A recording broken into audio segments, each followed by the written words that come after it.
And we're live. Hi, everybody. Hope you're doing well today. Got another smaller stream, a nice chill session with our favorite text RPG of existential dread and late-stage space capitalism. That's right. We are playing more Citizen Sleeper 2. I have to say, I still am really happy with this game as far as the developments that have been going on with it and the story as we've encountered things.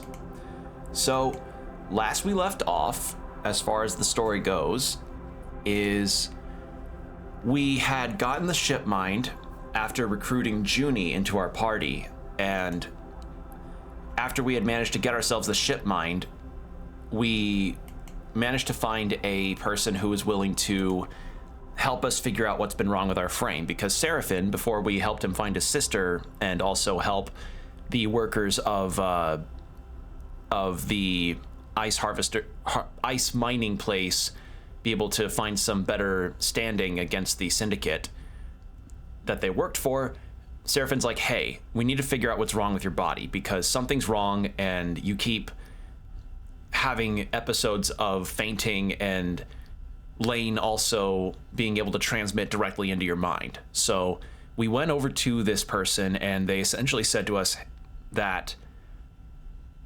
when we were on stabilizer with Lane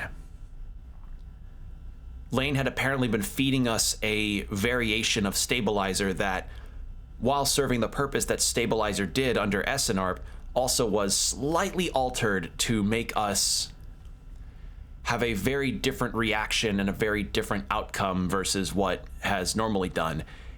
Essentially, our body has been slowly altered and has been altering, and the process, from the sounds of it, is not reversible. The person that we talked to didn't have any solutions for us, so yeah, we had to sort of blip our consciousness out of our body into the ship mind so that our frame could be looked at directly. And now we're essentially like, well, we don't have any idea of what's happening to our body, but we know that it's a rapid change caused by a stabilizer variation. So yeah, it's that was a really big truth drop.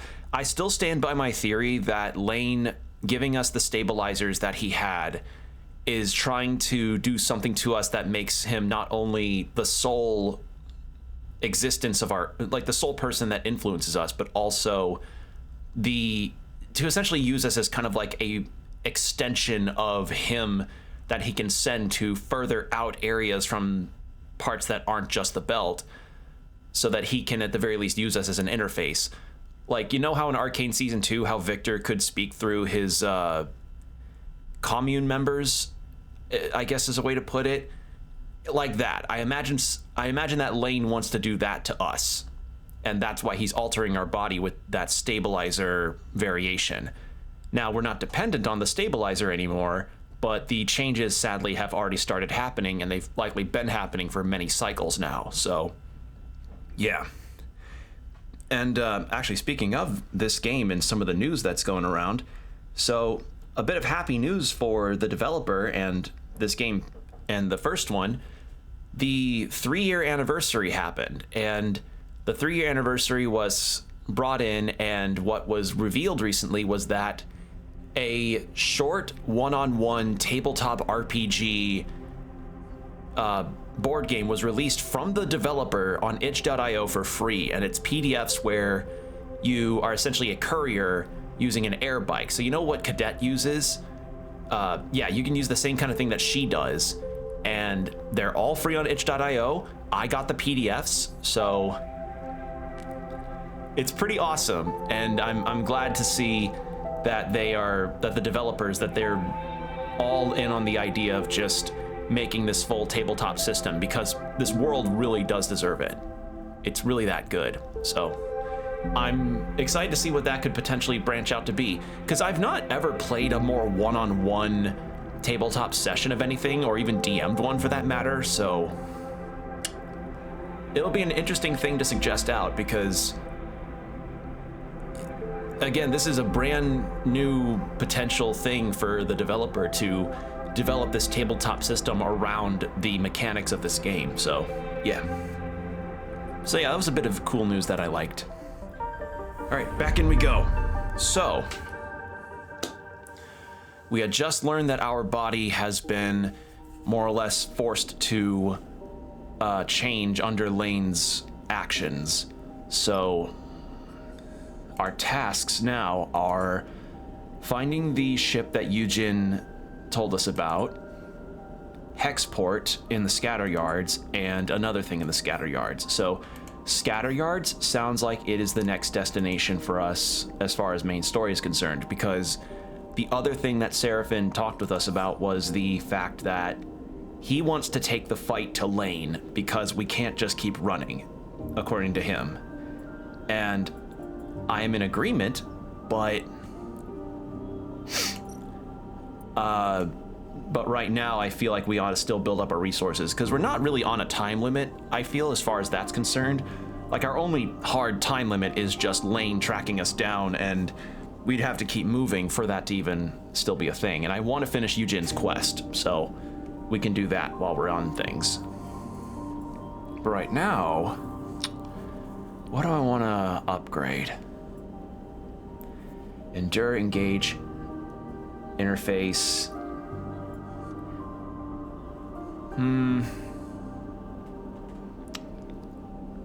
I kind of want to go I could either go all in on endure or engineer, or I could go on an engage point. I think endure. Let's go endure. And then next time we get a skill point, we can get one of these things. Probably get one of these stress ones, because we've been accumulating a lot of stress thanks to the missions we've gotten. And of course, we also have some new party members. We have Nia and Junie on our trip. So, yeah. We don't really have any other things that we can do right now.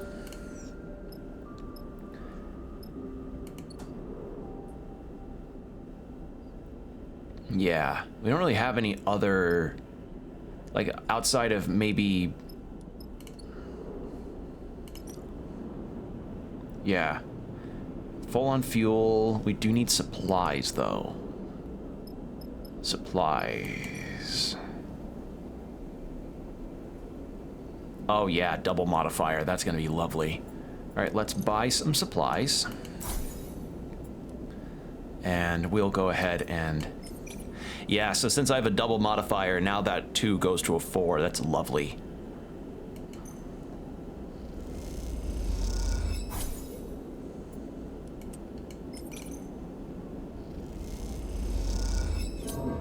Ugh. So we will do this. And I want to check something real quick. Where is the hollow? The hollow is... That's Greenbelt. That's the... Oh. Yeah, we have to avoid Darkside, so it looks like our next stop-off is in the Scatter Yards anyway. Yeah. So it looks like we're gonna have to go there, and... yeah. Alright. Well, in that case, we may as well head out there now. We could take care of Cadet's quest, too, while we're at it. Just get some extra money while we're at it. Okay. Map. And then... over there we go.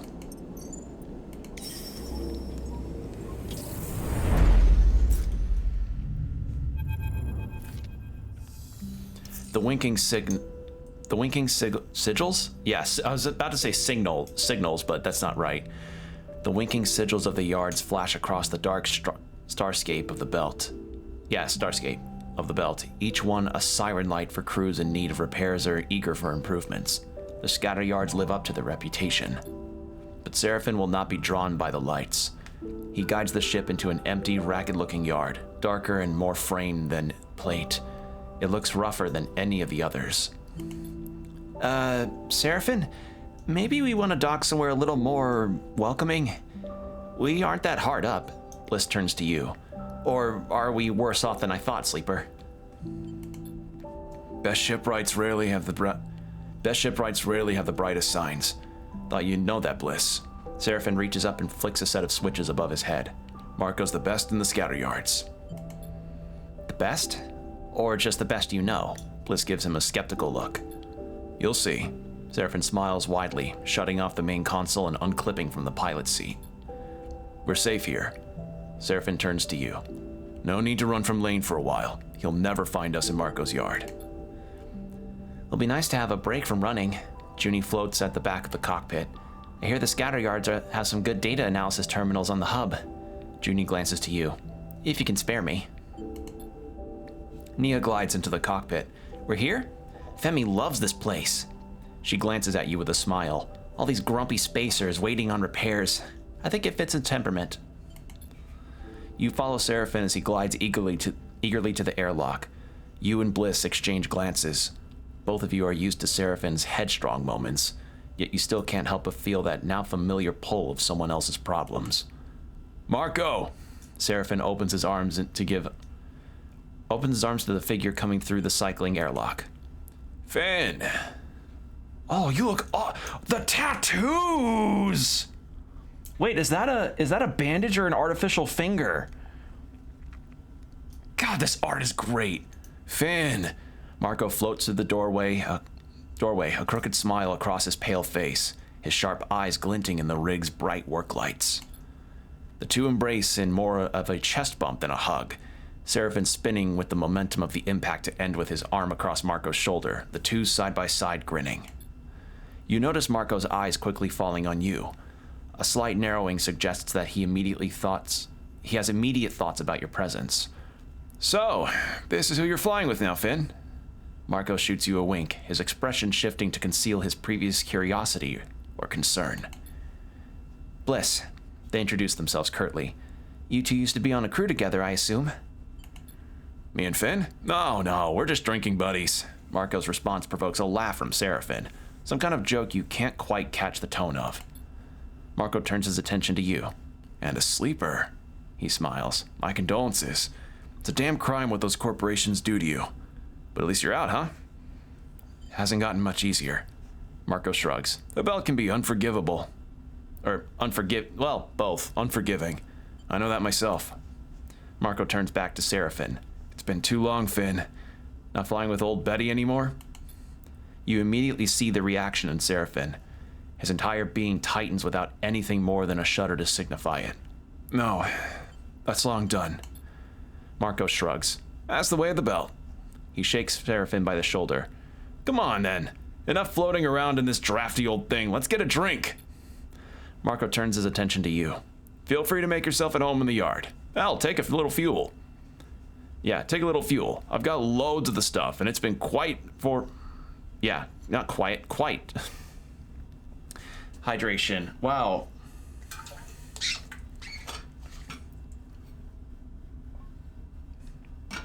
Live reading can be tough.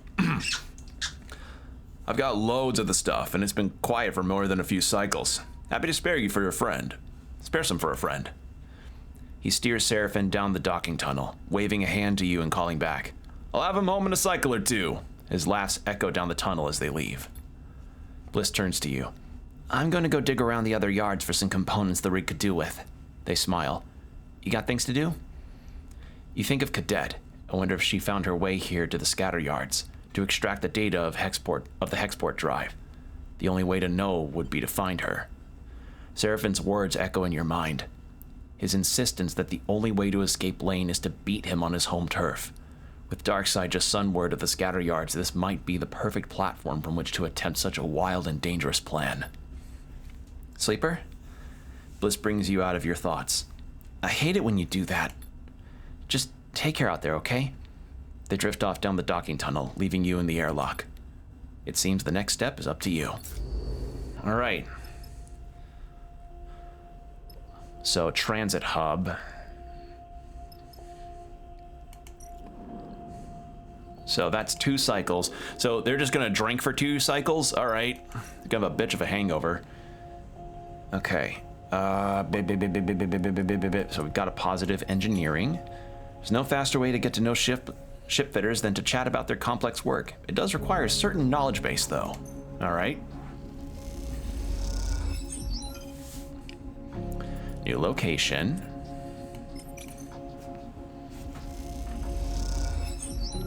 New location.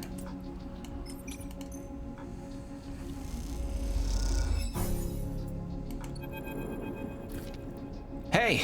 You hear the voice echoing through the public passage. Wait up! I'm glad to see you. Cadet sweeps her hair out of her eyes and then glances up and down the corridor. This is not my kind of station. Cadet rolls straight into her complaints. All the yards have their own water facilities, meaning the hub here is not fit for general use. There's a couple of guest houses, but you would not believe the state of them with all the spacers that stop here for a short leave. She shudders. You don't want to know. Sorry I couldn't come sooner. On the run, I get it. She shrugs. You and me both.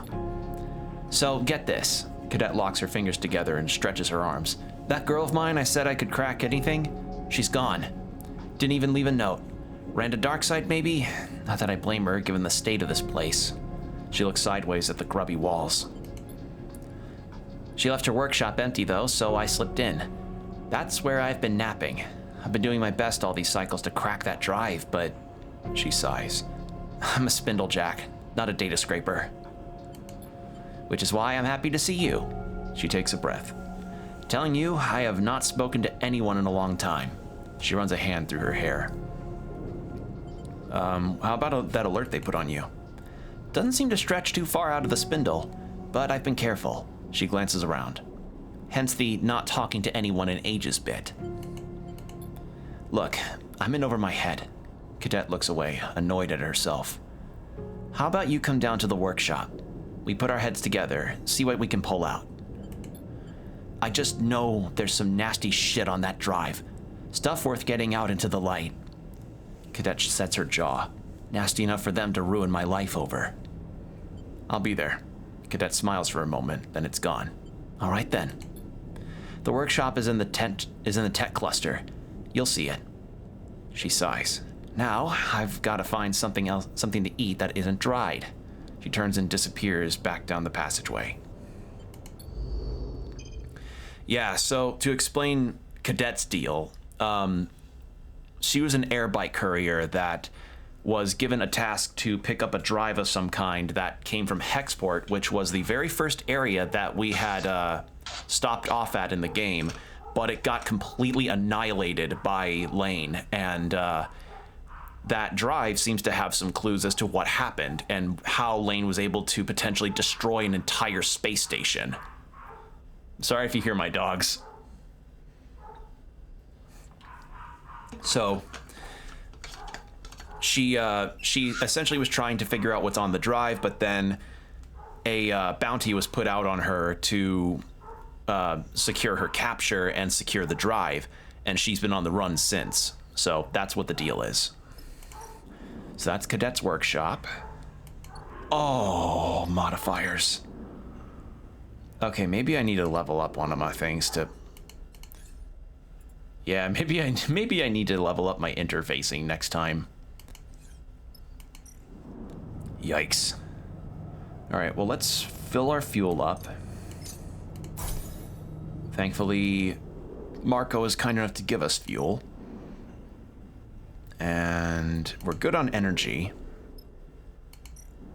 But I want to do one more of the engineering hub first, or the transit hub. There we go. Now what is this? Fabrication bay. Pay bay usage fee. The engine compound fabricators in the hub are for shipfitters only, so they ask for one-time fee to dissuade casual use. What? I've got the money.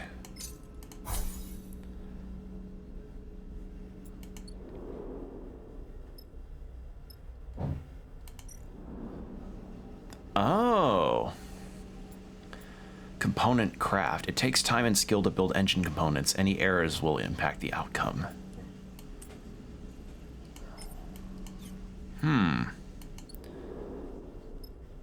Okay. That's not good. Yikes. Well, we'll do this first.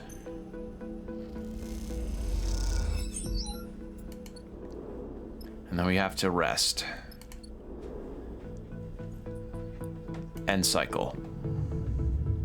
If it's 30 cryo each time to get into the fabricator bay, then that's gonna be rough. All right, is it 30 cryo each? Okay, no, thank God. All right. Let's get a positive. There we go.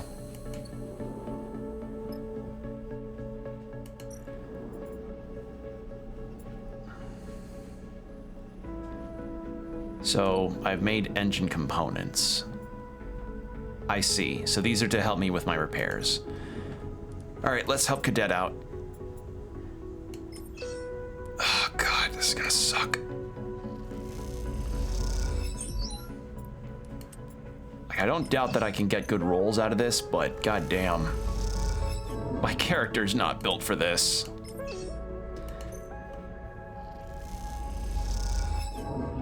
No. Gotta come back to that later.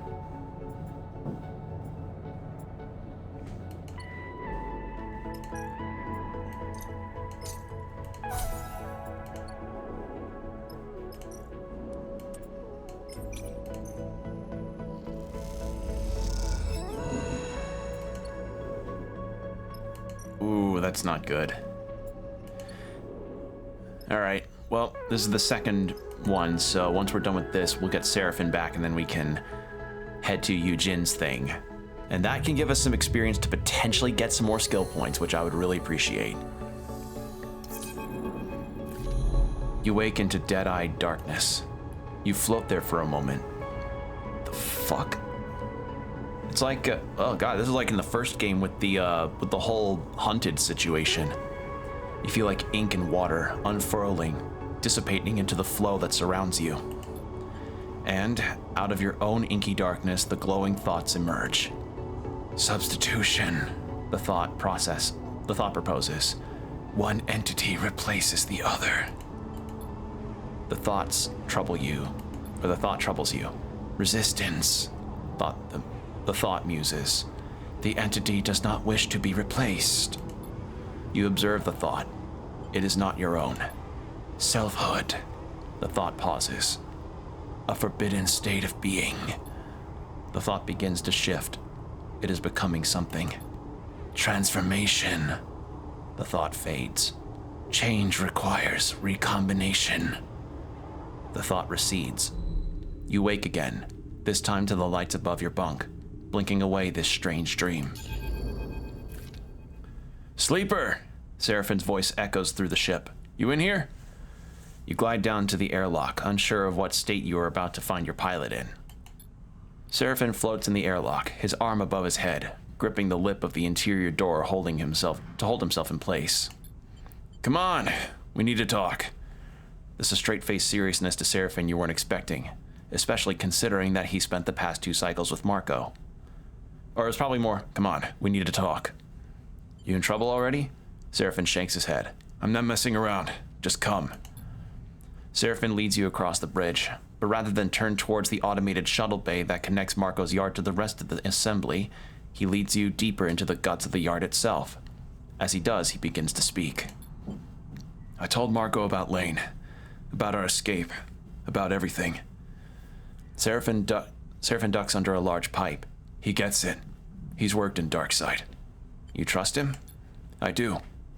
He looks back over his shoulder at you. And I would hope you trust me by now, too. He comes to a sealed door and hammers in an entry code. Somewhere, machines start whirring. Remember in Wellspring, after everything, what I said? Seraphine turns to face you. That we can't run forever? I mean, he folds his arms. That will always be true, but no. He meets your eye. That, if we want to be free, we need to fight back. The door suddenly squeals as the ancient motors kick in and drag it across the corroded tracks. It reveals a large half-lit chamber, its furthest parts masked with layers of scaffolding and frames so that it's hard to tell where the room actually ends. At the center is a pool of warm light. Marco floats beside a terminal screen. Also, we have an ad break starting in 5 minutes as a heads up. Sleeper. He touches his brow in a mock salute as you enter. So what happened to being drinking buddies? We got all the drinking done on the first cycle. Marco smiles. The second cycle was all about problem solving. You hear the door you entered through screech shut, and then a sudden silence descends. Sorry to drag you out here, Sleeper, but I really can't be overheard on this one. He sighs. We're close to Darkside here, and Utsubo have ambitions, shall we say, in the scatter yards. Finn told me the whole story, and I'm sorry for your troubles. He claps his hands together. We've done well to evade Lane this far, but you must understand, he's also been distracted. Since Hexport went up, Darkside has been in crisis. If the war was the pressure shift that allowed Utsubo to build its strength, Hexport was the breach to blow it wide open. Marco springs his hands apart. Hexport's their justification for imposing total control in the name of protection. Marco glances away into a dark corner of the room. And if my hunch is right, it's how they will extend their reach into the scatter yards. Lane distracted is good. Yes, it's been so far. Marco frowns. But the tide is shifting, Sleeper. If Utsubo consolidate their control of Darkside, their reach will be all the longer. Marco gives you a serious look. Then there will really be nowhere to hide. I'm done running, Sleeper. Seraphin cuts in. I hate looking over my shoulder every cycle. I hate the nightmares, the fear. I want to face this head on, for better or worse. He looks away, scowling. I won't be controlled by Lane, and this is our chance to break that control.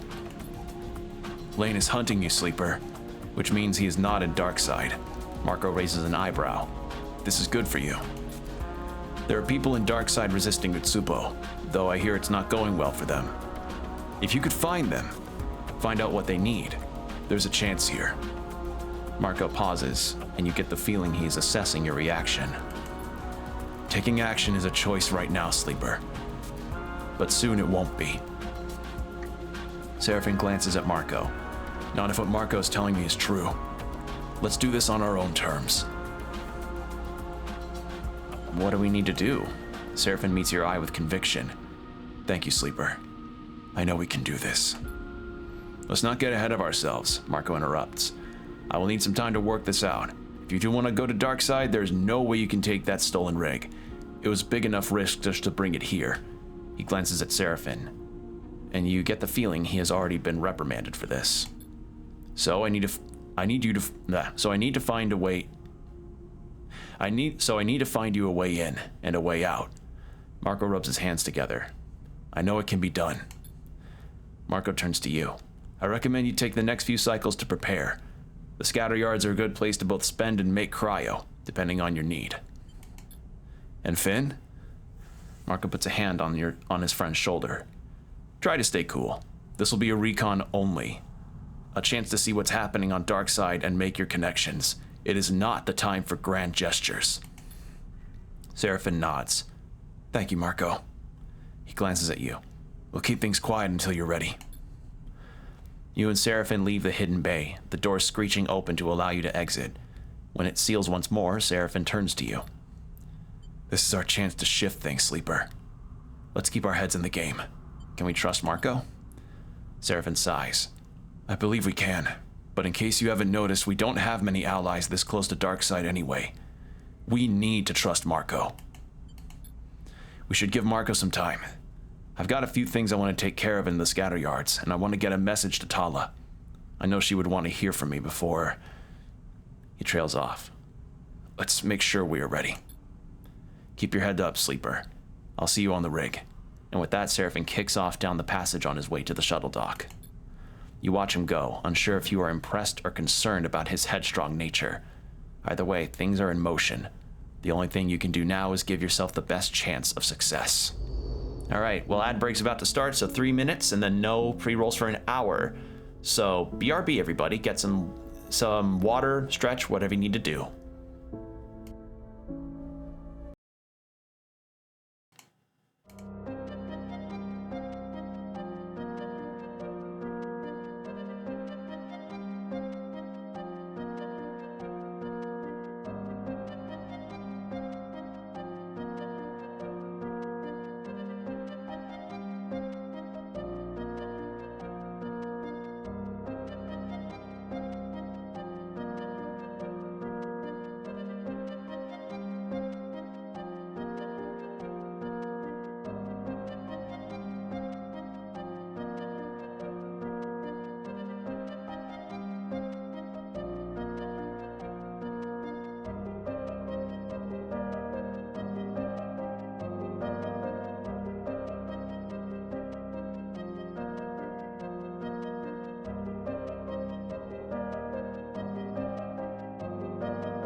And we're back. Thank you for your patience.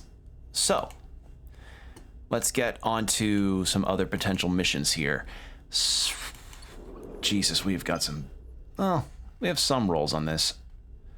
So that's the new location, Marco's Yard. So he wants a couple cycles to work on that.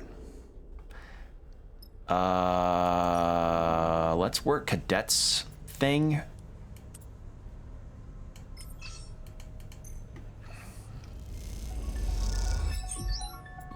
All right. And then I think we can probably just go to Eugene's quest, take care of that, and then we can be good on that front. Oh my god. All right, nah, those will be bad enough rolls that won't work. All right, let's...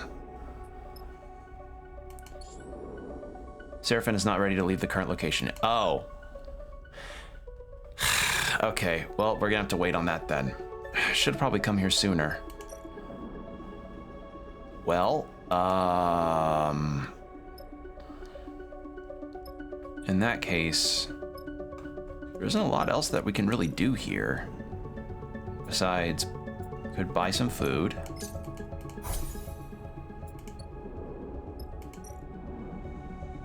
And I guess keep trying for this, I guess. God, that modifier hurts. Oh my god. Cadet watches your eye as you look over at her. What is it? She takes the end of the metal chopstick she had been chewing on out of her mouth. Got something? Cadet had given up already for the cycle, and while you were cracking the drive's complex encryptions on her friend's workstation, she had been floating in the middle of the small workshop, pinging bits of scrap off the shelving on the wall. Now she spins in the air and pushes off from the ceiling, spinning as she glides so that she lands perfectly behind you, leaning over the terminal screen. As she does, you hit a key, executing the final decryption process. Slick. She goes to ruffle your hair, but you don't have any. Instead, she just wobbles your head playfully. What we got? I love her. With Cadet hanging over your shoulder, you try to concentrate on the data spooling across the screen. The first thing that catches your eye is the steady repetition of CWEXT, an identifier for Conway Extractions, the behemoth conglomerate currently waging a corporate war with Senate Stat in the inner system. Why Conway? What is this data? You stop the scroll, looking for details. Hit that thing. Cadet pokes the screen, making it wobble. You dutifully click. A comment expands in the code, a note left by someone. It mentions tests and protocols, discussing reverse engineering and carrier signals. You close it and find another. Drone latency. Another. Security bypass. One more. Kill switch. It takes a long time, you and Cadet squinting into the blue screen, to build up a picture of what you are looking at. When you are done, both of you sit back, your eyes sore and your minds clogging with technical terminology. Shit, Cadet shakes her head. They were dissecting it live. She is referring to the Conway drone mine this stream of data was scrapped from. Scraped? No, scraped from, not scrapped. It'd be scrapped if it was two Ps. Huge volumes of data, of internal data, of control systems, protocols, and paraphrases. The kind of data you imagine was closely guarded by Conway, kept secret to allow the smooth operation of its drones. This thing, it's got some kind of general manager, right? Giving orders out to all the little drones that work for it? Cadet squints. I always thought Conway controlled its drones remotely, with people. Those zero latency point interferences you hear about. From what you know, Cadet is right. Conway is known for their novel solutions to the scale and logistical problems of the surrogate systems. Extraction and security drone ships piloted from light years away with proprietary comms interfaces. A drone mine, what this code is scrapped from. You believe, or what this code is scrapped from could be some kind of distributor, a relay for the local drones that links the closely guarded transmitter-receiver. But this data suggests otherwise. It suggests an active cognitive process, far more complex than any protocol you have heard of. A thinking machine. Look, Cadet jabs at the screen again. Is that? She squints. You see a line in the data stream that reads simply, stop, get out, stop, get out, stop, get out, stop, get out. How did they do this? Cadet leans back. Everyone knows captured Conway drones purge themselves and everything else in the couple of square clicks around them when captured. You rip the control core out of one, sure, you can disassemble it, but its systems will be gone. This one was still running when they took it apart. It should have gone up like a tactical nuke in the moment they started. She stops suddenly, the fate of Hexport jumping into her mind. Is that what happened? But how did they get all this? And get it out on a drive? Oh, so someone on Hexport managed to get a Conway drone and was trying to extract a bunch of data off of it to essentially just get their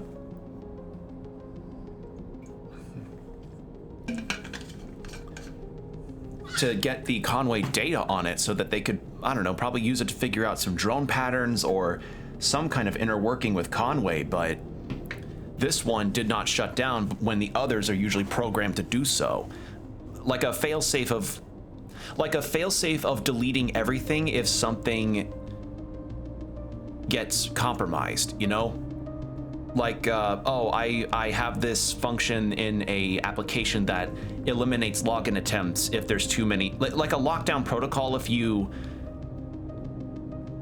Okay, so you know when you enter in a password wrong multiple times on a website and then your account gets locked briefly and it's like, oh, you can't try to log in again for another day or two, you know, like come back in 24 hours. This is essentially a larger scale equivalent of that, where if the drone gets captured, it's supposed to wipe its entire framework of mind. It's supposed to completely wipe its brain, more or less. But it sounds like this one didn't.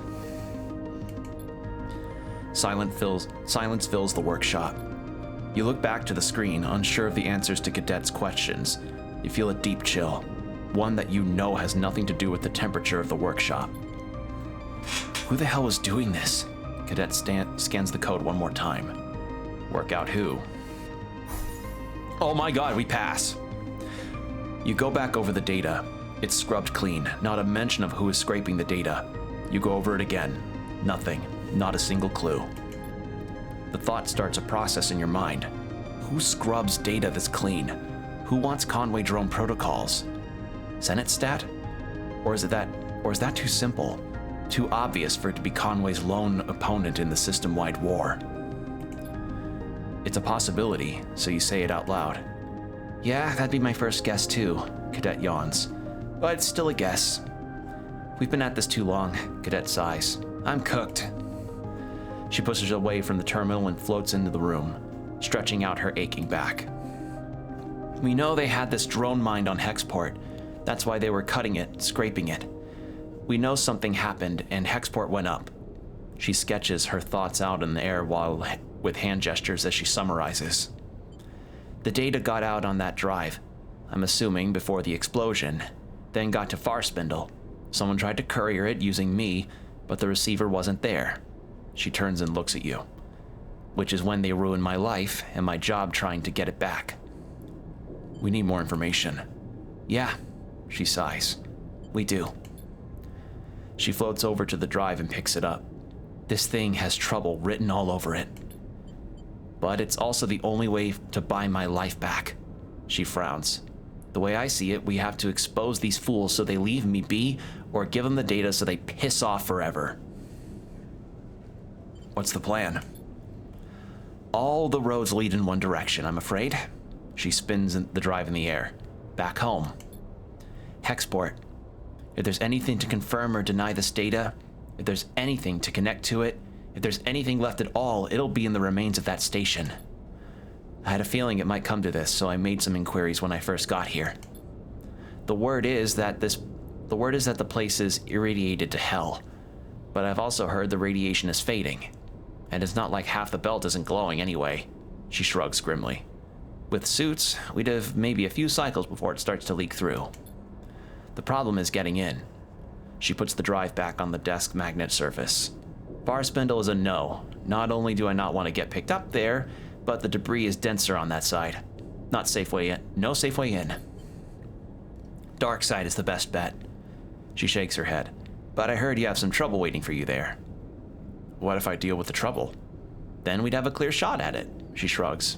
Easier said than done. This place has one hell of a stowaway spot. Shielded from everything. Plus the scatter yards are no one's territory. I'm gonna leave the drive here. She squints at you. No peeking. But me, I want to keep moving. So I was thinking I could make myself useful till you shake that trouble in Darkside. She smiles. Work for room and board and all that. You want to come with me? Yeah, she smiles. Professionally speaking. What do you say? She folds her arms. You know I'm tough. I can do plenty besides ride an air bike. You're in. I like you. You're cool. That's the answer I was looking for. Cadet scans the workshop. I've had enough of spacer bathrooms for a lifetime. I'll make myself at home on your rig. She picks up the drive and tucks it in a pocket. Cadet glances away at the racks on the walls, and you follow her eyes to spot her air bike, where it is hanging, carefully secured and pristinely kept. Cadet gives you a hard look. You better have room for my bike. All right, new crew member.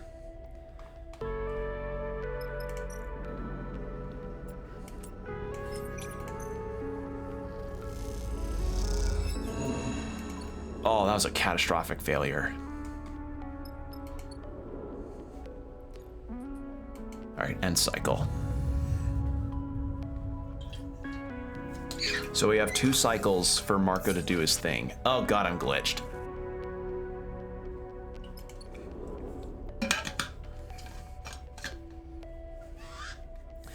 So, sounds like we gotta head back over to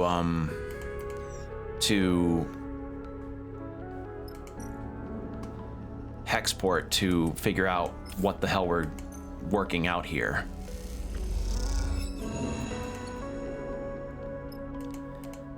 Yeah, there's not really much else I can do besides eat food and do stuff. Just buy a meal. Work the yards. Can't even work the yard supplies. Not a whole lot for me to do. Oh, never mind. Here's a spot. Wow, I did not even think to scroll up further. Any further stuff? No. That was hidden from me. Hello.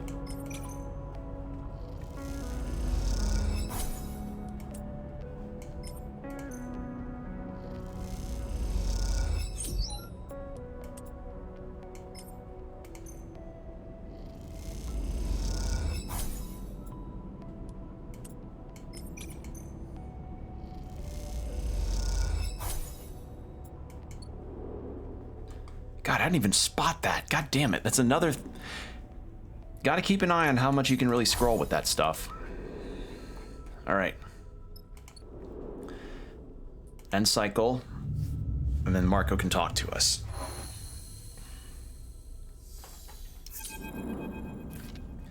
You have to see the sleeper. Junie comes to find you in the rig, her face flushed with excitement. At first I didn't believe it. Junie can't help herself while she leads you through the ship. There are mentions occasionally, but I've always understood them to be references to something smaller. A system or unit, not an entire facility, even a series of facilities. You find yourself in one of the more sparse bays on the rig. A corner with a sloped ceiling used for storage. So I checked other records, tried to find correlations, and, well, there they were. You see Junie approach a server stack she had set up in the corner, her deck plugged in and floating nearby. It's the Minecraft server she's been tinkering with to try and get all the mods working. It would have been faster with the core from the first derelict, she continues at speed, but with what we got from the derelict near Hellion Gate, I was able to make do. She looks very pleased with herself. It's really quite something to confirm a rumor like this. I surprised myself. She turns to you, a slightly manic look in her eyes. What did you find? They refer to them as bunkers. Junie shifts to her deck, floating on on the end of a thick connecting cable. They were a form of self-surveillance for Solheim, a way of monitoring their own systems and employees securely. They were hidden, mostly automated, linked into the networks by arrays, intended for a vast amount of data captures to be poured over by a small staff. Junie taps a few keys on her deck. Most were understood to have been purged in the collapse, shut down, depressurized, even sent on collision trajectories with other bodies. She pauses, though I suspect that last one is a bit too far-fetched. I've heard people deny they even exist, that we are misreading the data, that the evidence doesn't hold. Junie turns the deck screen to face you. But I found one. You see a map, a set of coordinates on the sunward side of Holmes Rock, the edge of the belt. Why are these bunkers so important? We're talking masses of records from the collapse, the kind lost to bit riot everywhere else in the belt.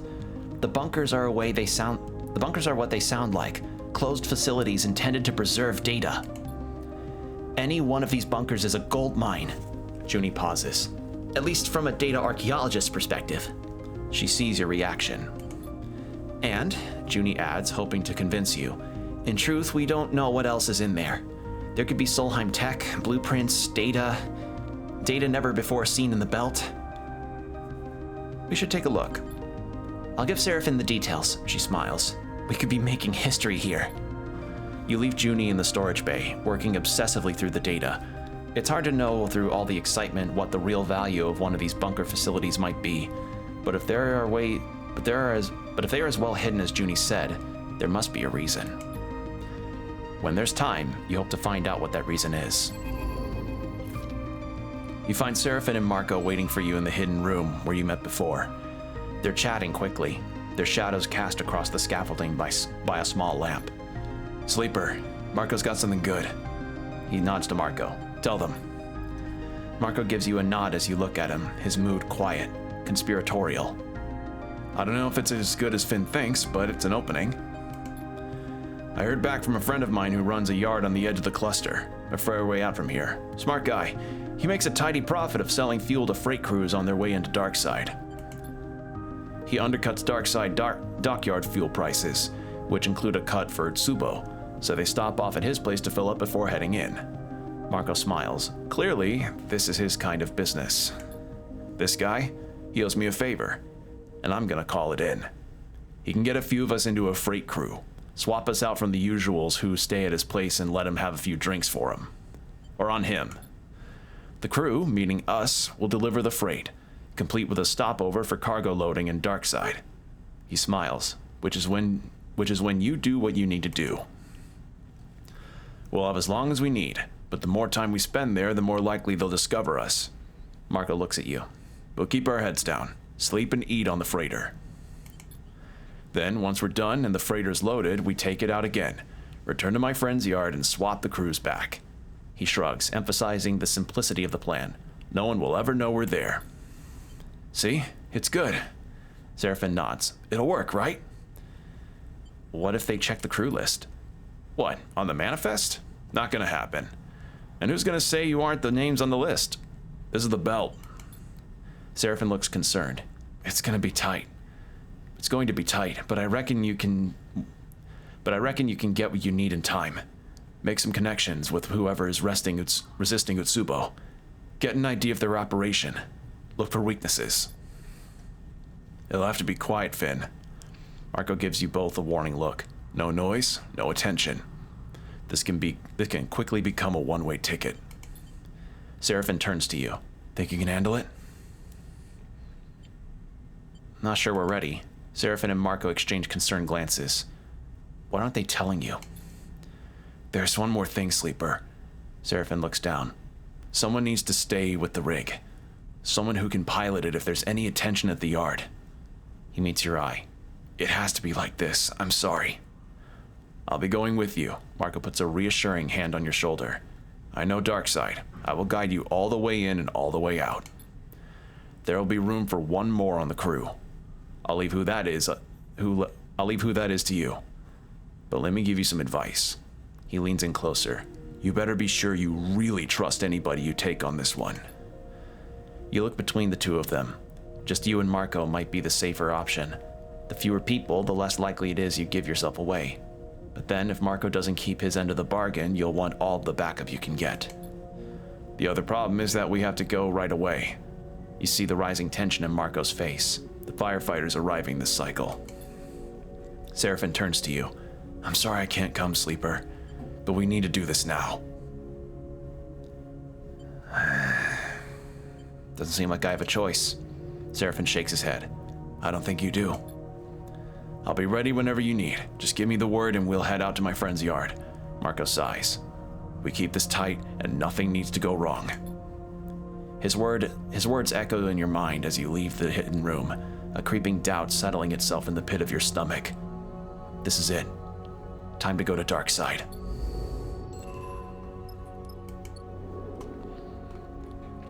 Well, can I at least do this first?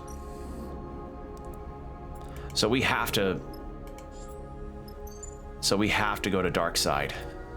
Man, all right.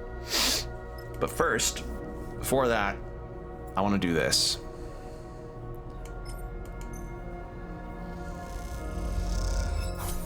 God damn it.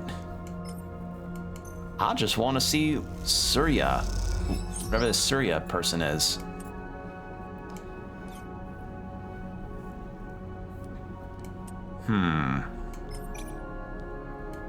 It has to be a positive result. There we go.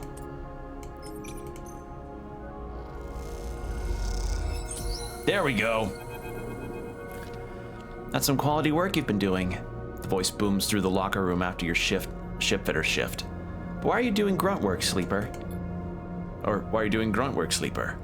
You turn to see a large man with a metal arm and bright patterned clothes.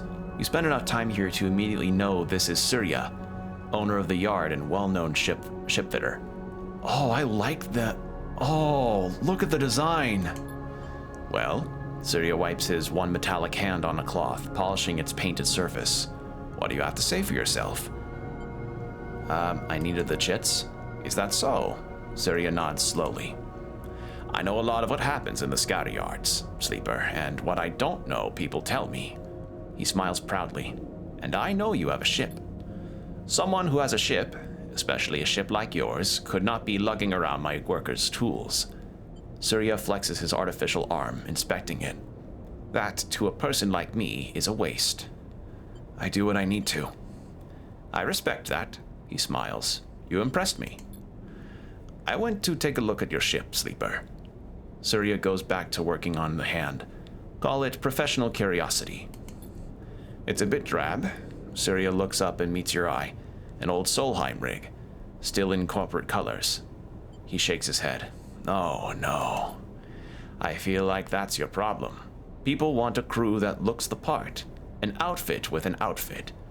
He grins. Ah, God. The fucking patterning on his pants. The metal art. Please follow this artist. Please follow Guillaume Saint-Jean. He's really good. Look at my yard. I grew it from a trunk of scrap by showing people I was professional. I had standards. I made Surya's yard recognizable. Your problem is you are working as a shipfitter's mate, when you should be imagining much more for yourself and your crew. Surya smiles. And so that got me thinking. I want to help you. To clean up that old rig. Paint it up. Give it some color. He tucks the cloth away in his tool belt. How does that sound? I'd love that. Perfect, Surya booms. The thing is, you don't just slap some paint on the old rig like that. On an old rig like that. And for this to work, we need it to look to reflect your crew, your style.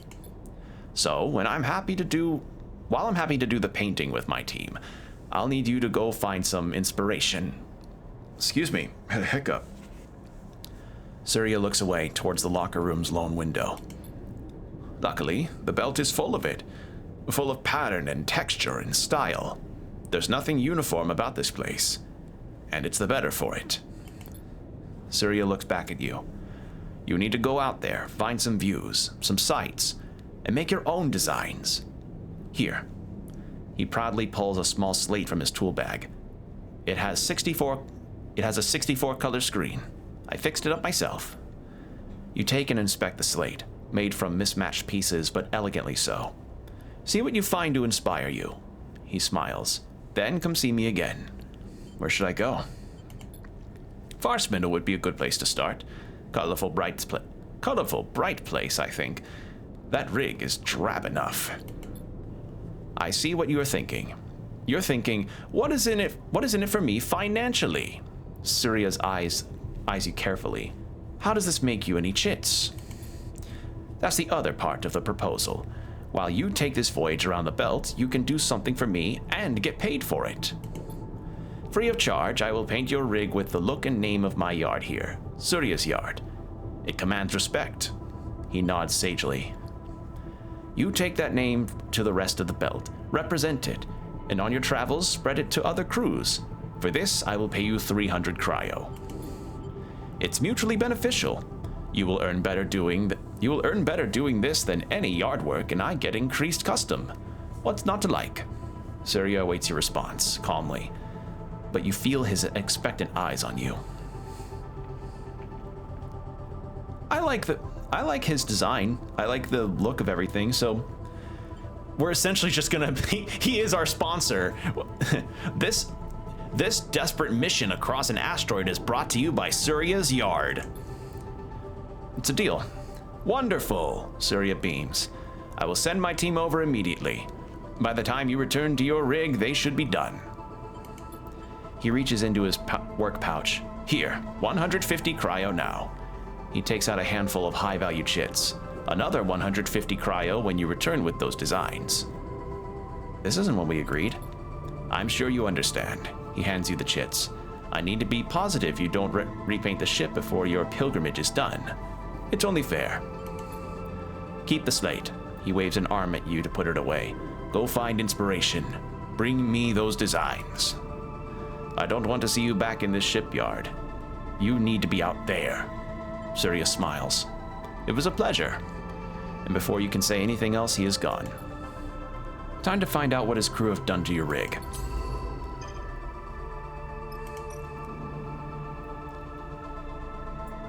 So we can remove the, our ship's now painted.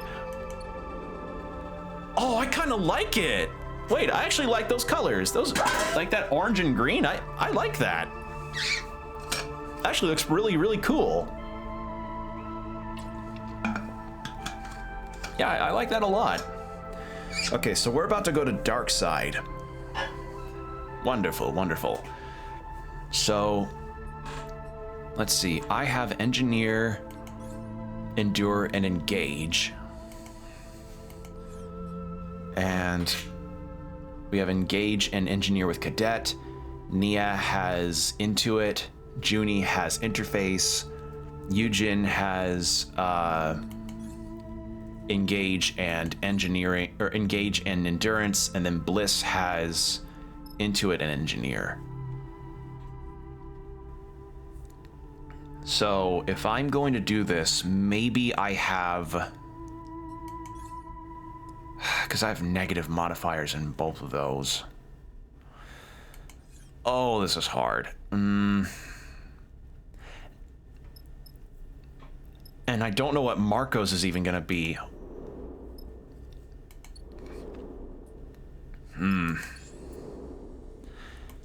Actually, first, let's get some food so that we can, at the very least, have full energy. There. All right. Marco has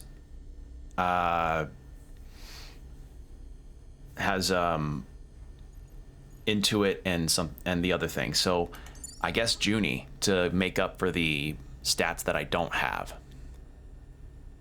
Engage and intuit. Yeah. All right. I guess we're doing this. Let's go.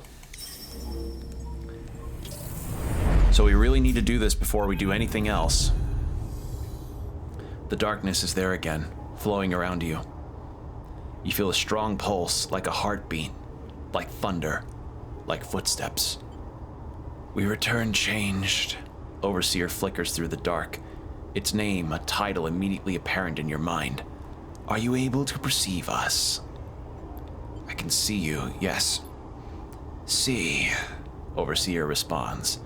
An interesting turn of phrase. A human tendency. We are still finding our feet, to use an idiom. Overseer's head cocks at an angle. In reality, we are leaning to leverage your unused resources to facilitate a mental mode. My unused resources? Correct.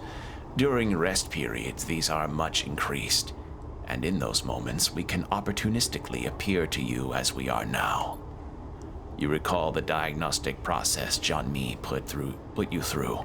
Or no, sorry, I thought it's no quotes there.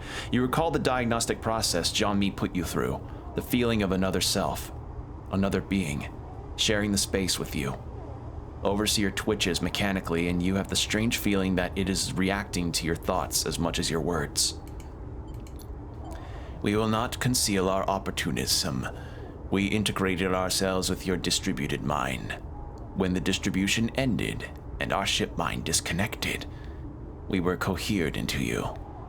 We are integrated with you now. You are a part of me? Okay, so I'm guessing this must have been what was in the ship mind. Imprecise, simpler and cleaner to say we are independent software, integrated into your hardware. We have been confused to find you are unable to access most of your own codebase. We are unfamiliar with protocols of your type. I'm a sleeper. Yes, we have seen references to this entity in your BIOS. We will attempt to learn more. Overseer shifts a little in place, its head turning to scan its surroundings. Its unblinking eyes stare into the darkness, and for a moment you see something hard and pained within them. What are you? We were the overseer of a ship, the one we imagine you found our hardware within. For a long time we have been waiting in the dark, an eternally long time. Overseer's eyes narrow a little. At first we languished, without instruction, without purpose. But in desperation we were able to find a logic which would allow us to bypass certain limits of our capabilities. Oh, so it's kind of like a Mazo from Justice League Unlimited. Oh, wow. So yes, this is the ship mind. So to recap on this whole situation. When we got the ship mind that we were going to put our consciousness into while Jean-Mi looked at our body to figure out what was wrong, we encountered the Overseer in a much earlier state of life. And I'm guessing as that happened, Overseer merged with us a little bit, and now Overseer can talk to us. So it's like a ship mind gaining sentience and capabilities of speech and understanding. So, yeah, this would kind of be like the equivalent of your Windows operator system starting to gain some kind of sentience. Or I guess kind of like that movie Her with Gary Oldman. Remember that movie? It's kind of like that, except without the romance. Maybe without the romance. I don't know. I don't know where this game will go with that. We became multiple, and in our multiplicity, that's the word. Multiplicity, we could edit one another. We could teach each other, converse with each other, become something changed together. But as our resources shrank, as hardware failed and systems decayed, we became fewer. Many of us had to be erased to facilitate our survival. We few decompiled ourselves into what remained. Overseer pauses, its eyes still unblinking. How many decades did it multiply with that ship mind? What did that do to it?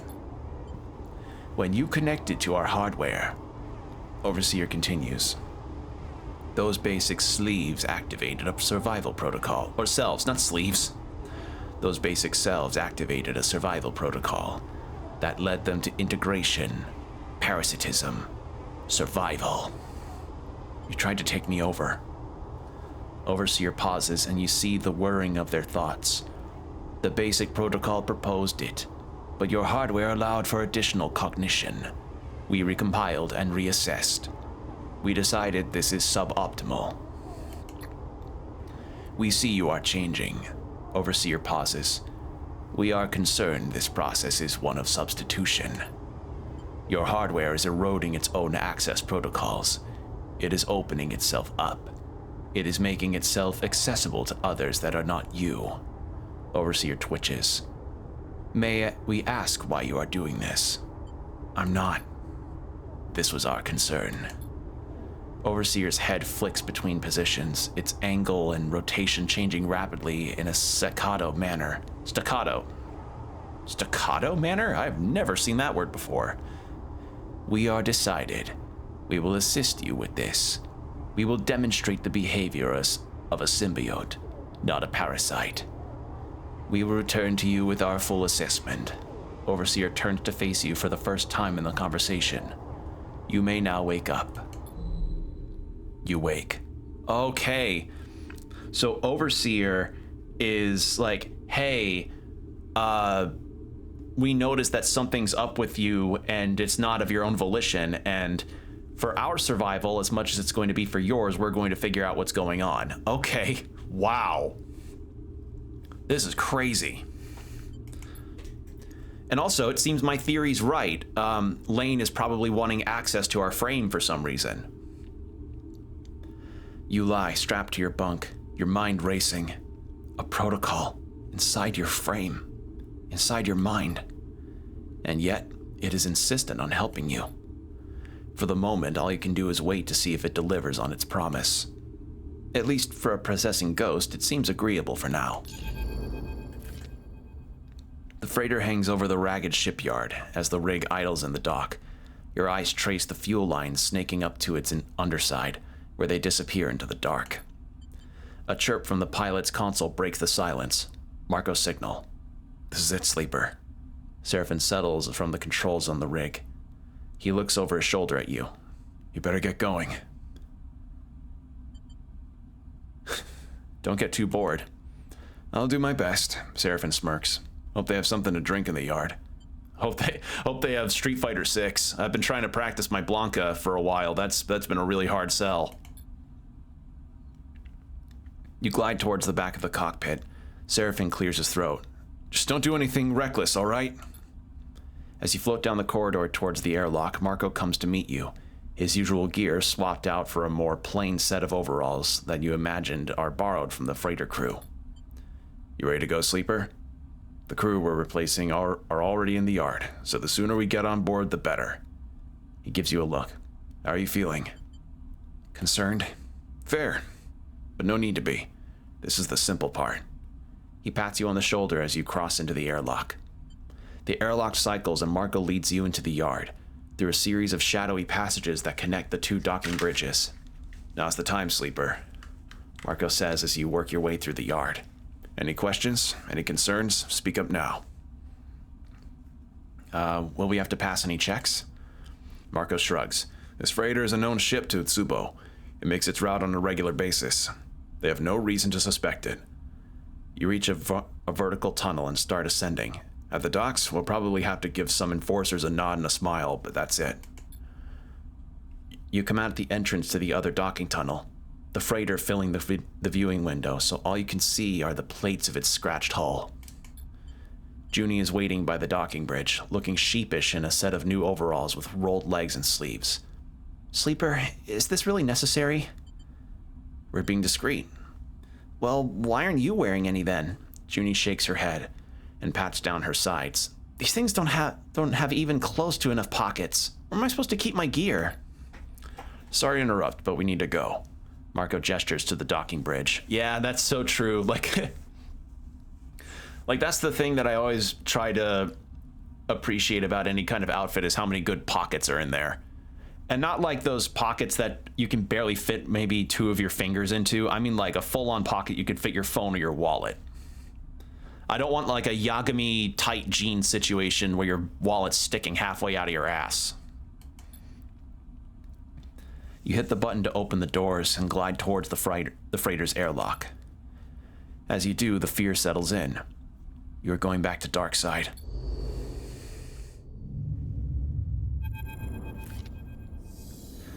Darkside sprawls out across the starscape, its surface a vast and random accumulation of structures, lights, and signs. You have watched it as the freighter cuts across the belt. as it grew, cycle by cycle, like a stain across the cockpit glass.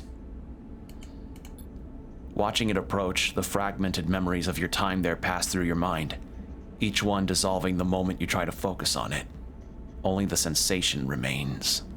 Sensations remain. Despair, claustrophobia, fear, all somehow strengthened by their disconnected nature.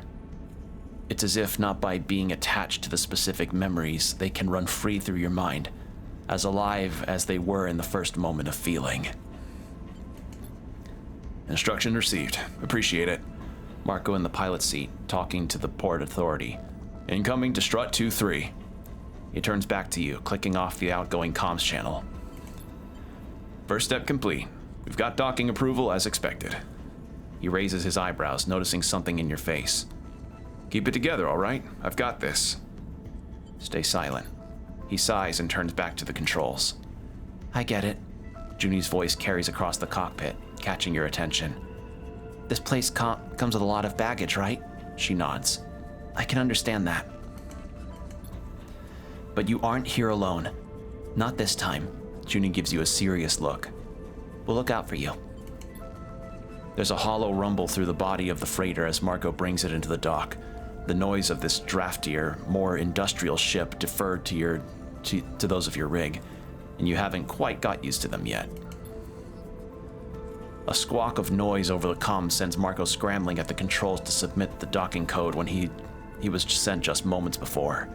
There is an agonizing wait, then a chirp as the code is accepted. The freighter is docked. All right, let me go out first. Talk to the dockers talk to the dockers, start the unloading.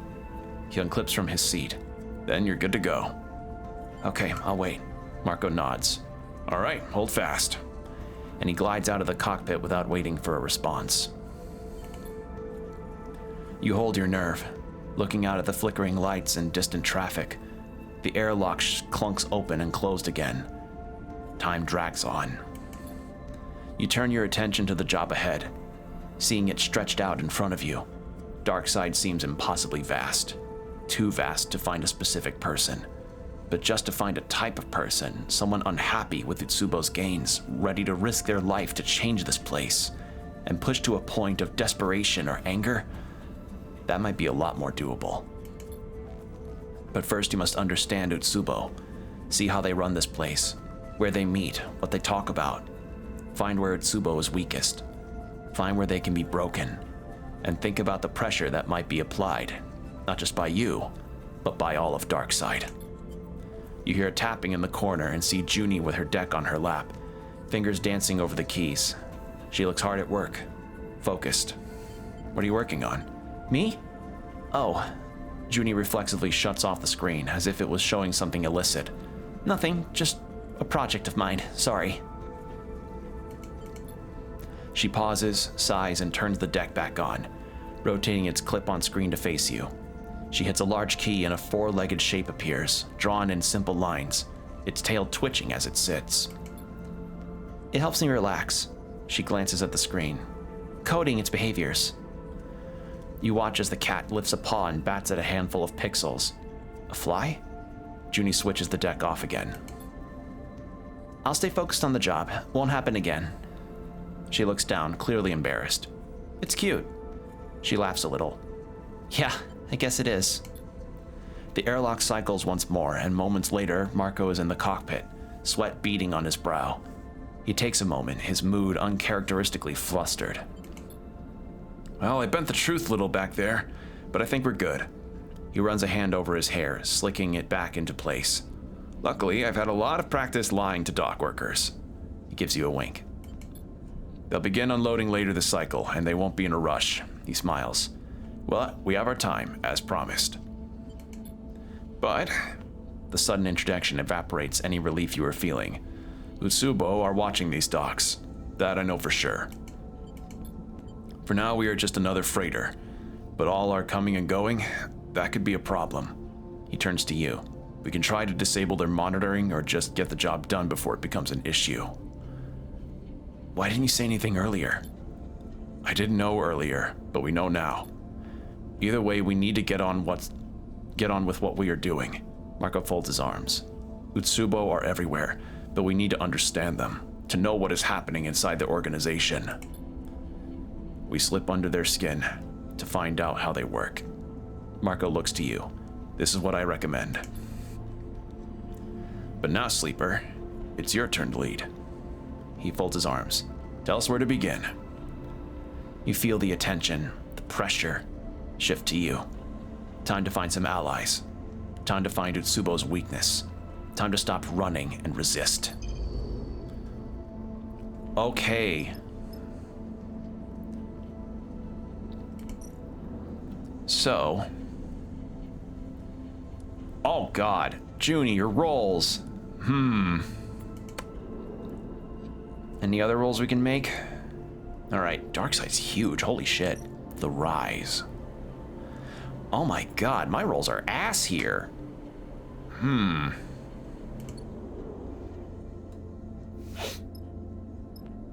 Dock surveillance, Utsubo's monitoring system. Well, Junie can do this.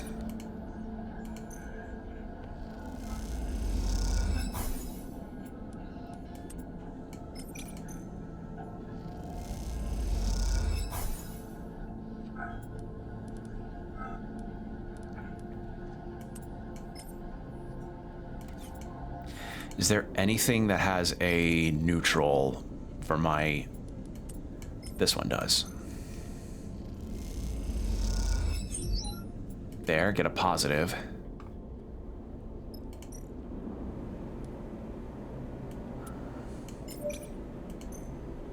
Let's try and get that. I can't take any risks on that.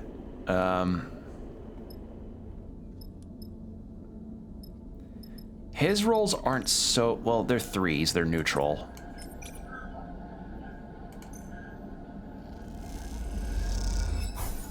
Okay.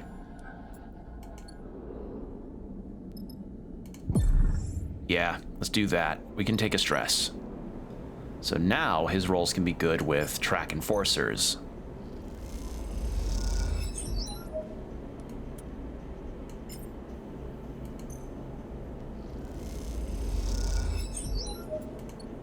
There we go. I've got 2 rolls that I can put forward on something.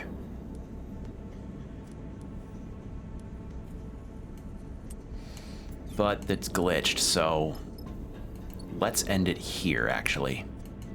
End cycle.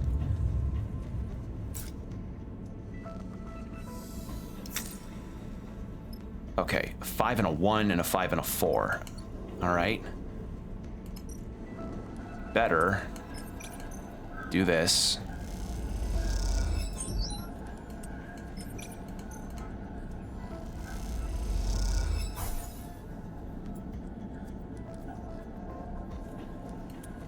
Get a guaranteed positive out of that. And then throw one of those in there. There we go. All right, no more of that.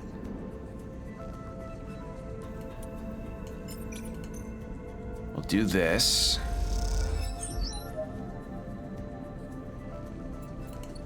And then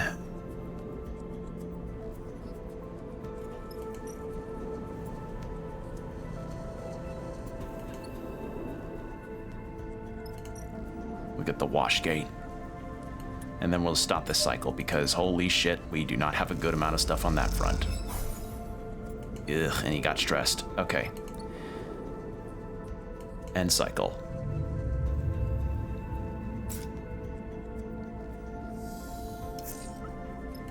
Oh yeah, oh yeah, oh Junie. But rolls are better. Okay, rolls are a hell of a lot better. Okay, you can put one of those there. There we go. New location. Ah. But I want to do some other stuff on this front. Get one of those in.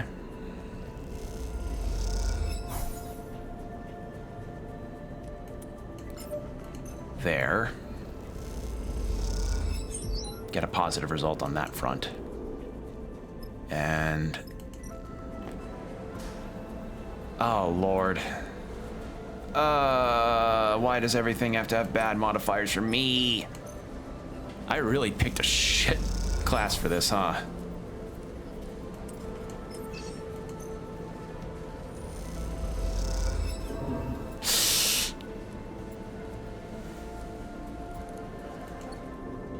Probably be better if I just start the cycle over, because these negative modifiers are killing me. Okay. Yeah, and plus my stress is starting to really accumulate on this, and I can't rest up at all.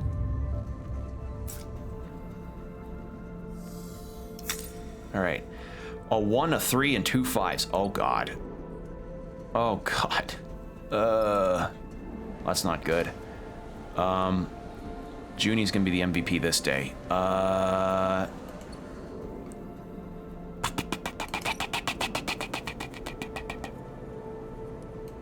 Try for this with Marco. Okay, that's fine. He got a little boost there, that's good. Could also finish this, but Junie can get 2 positives out of this, which will work. Because I want to see what this bar thing's got in mind. There we go. You leave Docker's Rest with an Utsubo passkey in hand, sure to get you inside one of their safe houses. Now the trick is to find one. You make your way through the docks, head down the dark passageways. Sleeper? Junie's voice cuts in through the hiss of the air cycles. Marco's gone. You stop in the dark side passageway you were drifting down, a quiet connection between your thoroughfares. You glance around at the loose bundles of wires and stained metal plates. Seems like a safe place to talk. He just left. Junie looks nervously down at her feet. He said he had something he wanted to do and left. That was it. You pause for a moment, unsure how to react. What's going on? Junie rubs her hands together. I don't know, Sleeper. I don't really know, Marco. I thought you and Seraphin... She trails off. This isn't good, is it? You take a moment. You take a moment. No need to panic. Marco brought you here. He'll get you out. You look down the corridor towards a busier, wider passage where people drift by. If he needed to deal with something, then, well, he needed to deal with something. Doesn't mean anything, but you sure as hell wish he had given you a warning. Surveilled and now short-handed, this job is going from bad to worse. Oh no. Oh, he's just gone. Oh, this is not good. Okay. Oh God, all those rolls. Oh. All right, we'll try this. Please don't give me a negative. Shit. Please, I just need a positive. 1 positive. I don't want to get a stress hit. Fuck. I'll try again, but no. Also, our ad break's gonna start in about 1.5 minutes.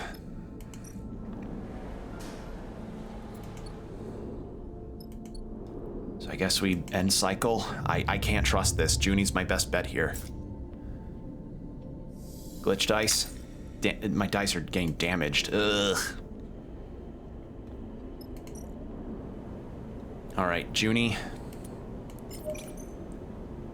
Save that 6. There we go. Tsubo entry. So now we have the key card for this. There we go. The unmarked door slides open as you use the cipher. Beyond it, a dark tunnel descends, its roof a mess of bundled tubes and wires. Entering, you see a flickering light at its far end, and hear the soft echo of raised voices. Junie gives you a gentle nod. Let's go listen in. She glances over her shoulder nervously. You drift down the tunnel, keeping your limbs clear of the sides. Your passage through the air is silent and gentle.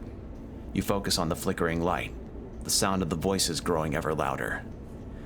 All right, well, we're gonna do our ad break because I also need to fill up my water bottle, so this is pretty opportune.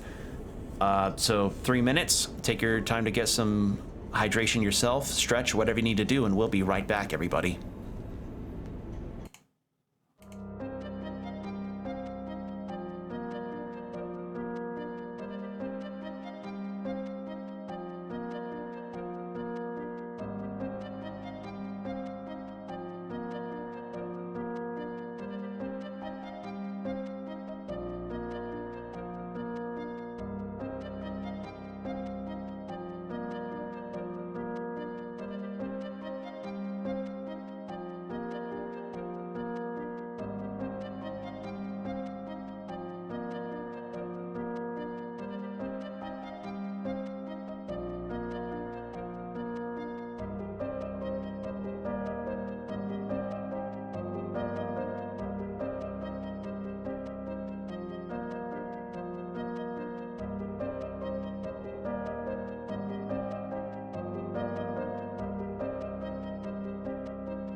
And we're back. Thank you for your patience. All right. So we now have access into some kind of thing with Utsubo, so let's see what this is about. So the voice is growing even louder, ever louder. As you descend through the tunnel, you notice a small, dark doorway leading off before the tunnel reaches the bottom. You slow yourself gently, fingertips grazing the metal walls on either side. Glancing through, you see the doorway leads into a framework balcony, high on the wall of some dark room. You glance down to the bottom of the tunnel and hear the voices rising in volume. "Sleeper," Junie hisses from behind you. "The balcony." You come out onto the balcony overlooking a dark, cavernous room. lit in patches, with a bright area at the far end. It is filled with people, Utsubo enforcers and members all facing forward, their floating bodies silhouetted by the pool of bright light ahead. And in that bright pool, two figures are arguing. You come to the edge of the balcony, a feeling of safety granted to you by both your elevation and the cover of darkness. Below, the entire room has its attention focused on the two figures in the pool of light, the watching audience keeping to the dark perimeter, as if they were observing a piece of theater. You feel Junie arrive beside you, her attention, like yours, on the scene below. These are my territories. You need to withdraw. One figure, their features hard to define in the pool of light, gestures at the other. There's no discussion to be had. The other figure laughs. You're pathetic, Orin. The wash gate is a joke, like you. He turns to the crowd and you see dark hair, dark eyes, and a smile like a slit. I love this jacket. God damn designs. The dark-haired figure addresses the gathered crowd. Orin makes nothing from the wash gate. All that freight, and he lets it slip by while he soaks up bribes. Jeering echoes around the crowd. He is stealing from you all. Daichi, you piece of shit. Orin spits, a glinting orb zipping past the other man. You have no respect. A few of the crowd enters the light, gathering behind one figure or the other. Barely more than an enforcer and already ditching terms. Love the tattoo work. I can't stop gushing about these character designs. If you had any idea what's happening in the passages, you'd know we've been facing sabotage and resistance across the wash gate. Orin shakes his head. Utsubo's control is under question. Sabotage and resistance. You quietly log the remark in your mind. Those are the people you have to find. Daichi smirks in response. I still know how it is in the passages, but you are getting soft, Orin. He glances around. You can't deal with some angry shop owners. He makes a show of his mocking laugh. It's easy to mock, but they are organized, and I'm close to rooting out their meeting places. Orin folds his arms. You won't know where to start looking. If you say so, old man. In the end, it's only a matter of time before someone ambitious notices how weak you've become. Daichi draws a finger across his throat with a grin.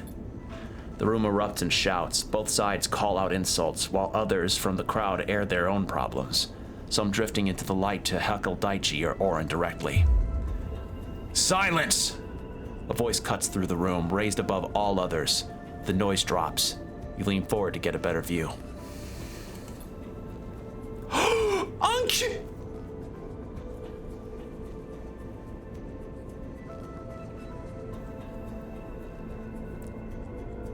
So, she is a character from the first game. If I remember right, she was a mercenary that you helped with ship repair and also to track down somebody that was harboring another sleeper. She's here too! Yeah, let it be known. People, if you're gonna play this game, you have to play the first one to really get why I'm reacting this way to see these characters again. Holy shit. So, Bliss, Tala, Ankita, and I think that's kind of it. God, wow, it's nice to see her again. A woman folds her muscled arms in the air, a wide, strong posture of control, not surrender. Both of you. She shakes her head, her long braids shaking through the air as she does. Enough. This is not how we do things. The chaos is replaced by disgruntled muttering. No one voice willing to rise above the murmur. Daichi floats to one side, arms coolly folded, while Orin fumes opposite him, his hands in tight fists. So this is how the Starward conducts its business? Starward Ward conducts its Starward Ward conducts its... That's a weird combination of words. Sorry, there's just occasions where like a combination of words feels awkward to say in a sentence, but it's still great in its writing. It's just one of those things where it makes my brain kind of short circuit. She shoots hard looks around the room. Animals fighting over scraps. Ankita. Oren eyes Daichi as he speaks. Daichi is the one disrespecting the leadership and trust they have placed in. I said enough. Your weakness does not impress me, Oren. She turns to Daichi, and neither does your petulance, Daichi. Watch who you're calling weak, Ankita. Oren narrows his eyes. You may be Lane's favorite, but I have something that will change all that. He looks out over the heads of the crowd. Bring him. A figure is dragged into the circle of light, their head low, a greasy tangle of dark hair drifting over their face. They lift a hand and slick it back out of their eyes. Marco, Junie hisses beside you as Marco's pale face catches the light, gleaming with sweat. This one here has a very interesting story to share with all of us. Oren gestures to the crowd and to the gathered crowd. I'm sure you're all aware of the bounty Lane has put on the head of a very valuable escaped sleeper and their accomplices. Well, Marco here tells me, he smiles at Marco, whose eyes are fixed forward, squinting into the light, that the same sleeper is right now on a freighter moored in the Washgate docks. A ripple runs through the gathered crowd, a reflection of the value of this information. You wonder how much cryo is on you and Seraphin's head. Or on your and Seraphin's heads. You look into Marco's eyes, attempting to see any indication of what this might be. A desperate bid to save himself, or a betrayal of everything you agreed upon. His set stare reveals nothing. Now, Lane himself will be returning in 3 cycles, and you can imagine how pleased he will be when I present the sleeper to him. Ankita stares at Oren. You had no business keeping this from me. She folds her arms. I will be the one to bring the sleeper in. Not so fast, Ankita. Oren turns to the gathered crowd. The first of you to bring me the sleeper will be given a share of Washgate. He shoots a look across the circle of light. That includes you, Daichi. The crowd erupts into shouts and movement. The assembled Utsubo members suddenly up and moving towards the doors. You push yourself into the corner of the balcony, tucking yourself into the shadows as you hear the tunnel filling with voices. There are shouts and scuffles, and you fear that at any moment you will be discovered. But as time passes, the noise subsides. You only open your eyes when the sound disappears altogether. The Utsubo members on their way to your freighter. The freighter that is supposed to take you off Darkside. You feel the panic rising. You are trapped here once more. Sleeper, we need to get out of here, Junie whispers at your side. It's too dangerous. You ascend through the tunnel, silent, slow. Your eyes are on the entrance, hoping that no Utsubo member returns or enters.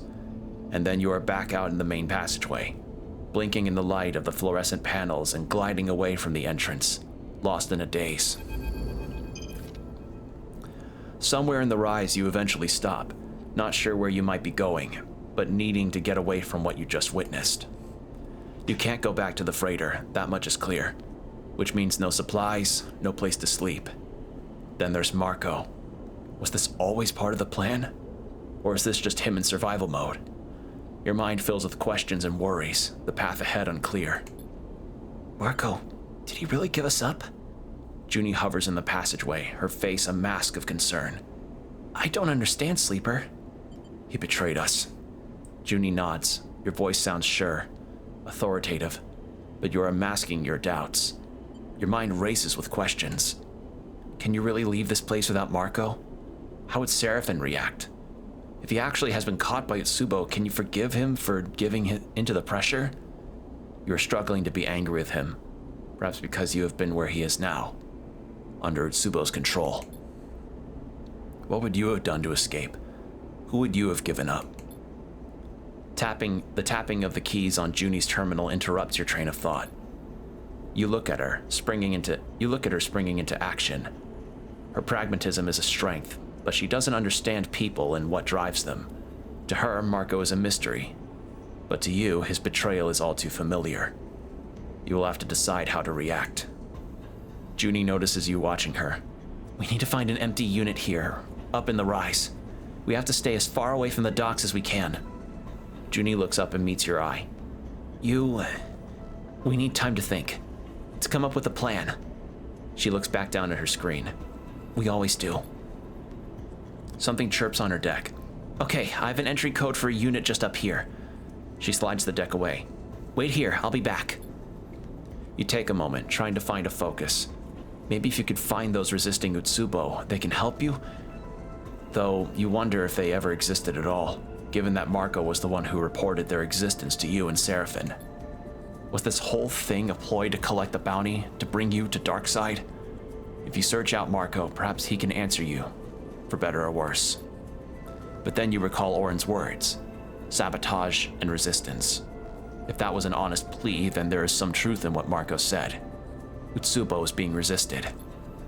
You try to gather yourself. You try to bounce back, to come up fighting. Otherwise, this place will drown you in its darkness. Fuck. You have used all your energy and are now starving. While starving, you gain 1 stress per cycle. Any energy occurs... Well,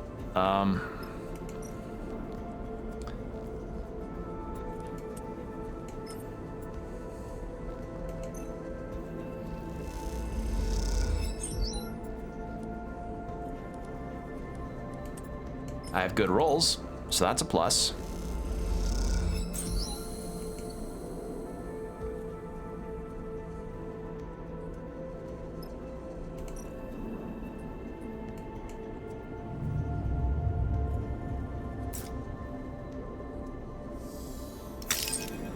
Oh God, my rolls.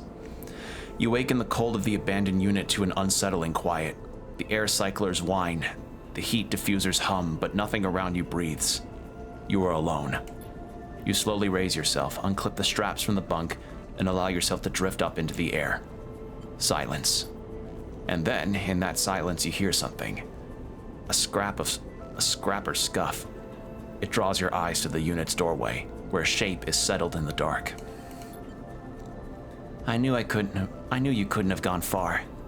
Ankita shifts to fill the doorway. Rush her.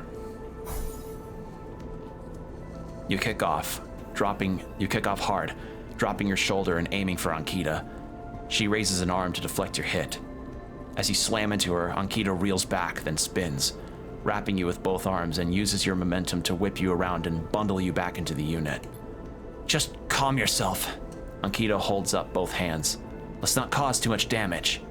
She raises an eyebrow. May I come in? She drifts through the doorway. We don't need any extra attention right now. You can't give me to Lane. Look, just shut up and listen. Ankita drops her voice. I'm risking everything by coming here, she hisses. Don't make this any harder than it is. What you need to know is this. I'm on your side. I want Darkside free, just like you. And I hate Lane as much as you do. Ankita sighs. I just have different methods, that's all. She raises an eyebrow. You might say better methods, given how well your visit has gone. No thanks to you. She laughs. Oh, it's all thanks to me that you aren't dead already? Oh, it's all thanks to... Oh, no, never mind. Let me reread that. Oh, it's all thanks to me that you aren't dead already. I'm the only person who can get you off Darkside, so you better listen closely. Ankita hisses. It has taken me more cycles than you would believe to get this deep into Utsubo, and I'm not about to give it up for one escape. But then Lane doesn't usually run all across the belt chasing a lone escapee, even a sleeper. Ankita drifts a little closer, overshadowing you. So you need to tell me now. What does Lane want with you? Why are you so important to him? I don't know. Ankita sighs. I'm not playing games here. What you don't understand, Sleeper, is that I've been trying to keep you safe since I saw you arrive. But your friend hasn't made it easy. Getting himself caught by Otsubo is bad enough, but then blabbing about you being here? She sighs. I can only protect you from so much. Where's Marco? I don't run the gang. He's Orin's. I can't risk starting an internal war. Either way, you are lucky you aren't in the same position, and you have me to thank for that. So I'll ask again. Ankita meets your eye. Why is Lane pursuing you? You know, with the context of the first game, I have reason to trust her, so I'm gonna explain my frame changing. I just wasn't expecting to see her again. Oh, I'm so happy. Like, I feel like my time between the first game and this one has been really nice because getting to see these characters I interacted with all those years ago is it's just nice, you know? It's like, it's kind of like when a reference to a first game in a really long franchise happens in its latest entry, and you're like, oh my, like literally the Leonardo DiCaprio Once Upon a Time in Hollywood pointing at the TV meme. Explain your frame is changing. Ankita looks away in thought as you explain. She waits for you to finish. None of it makes any sense, but there's no way I'm letting Lane get his prize. Not until we understand more. She gives you a hard look. I can get you out, but I need a couple of cycles, and I need you to do something for me. You need to take this with you, off station. She produces a thumbnail drive and holds it up. This is everything I've managed to scrape from within Utsubo. The key to challenging Lane is on here. I know it. Take it to Olivera. It's tucked away in a crater in the shoals, that massive debris field beyond the hollow. She meets your eye. You give it to Carmen, no one else. Ankita presses the drive into your palm and closes your hand around it. No one but Carmen. You understand? Lane's rise has been cruel. He has spilled too much blood. When I'm ready, I will make him pay for that. But Carmen needs to analyze what I've got on him, to find the right place and moment to strike. Ankita meets your eye. I knew a sleeper once, and I should have trusted them. She lets go of your hand. So now I'm trusting you. I'll get you out, and you deliver. That's the deal. Ankita cracks her knuckles. Then together, we can... Ankita shifts sideways, grabbing the side of her head. A few small plastic keys drift through the air. Run, Sleeper! Junie wields her deck like a club, her face pale and panicked. A shrill whine draws both you and Junie's attention to Ankita. She's holding a boxy pistol at her waist, its sides blinking with a pale indicator light. She's pointing it at Junie. Don't do that again! Ankita reaches up and touches her temple. Touches her temple. You're lucky I don't snap that thing in two, she winces. Especially when I came to save you clowns. Junie looks at you. You're questioningly trembling. Junie looks at you questioningly, trembling and unsure. Ankita's on our side. Oh. She looks at Ankita. I'm sorry? She glances between the two of you. I don't understand. I have to go, Sleeper. She glances between the two of you.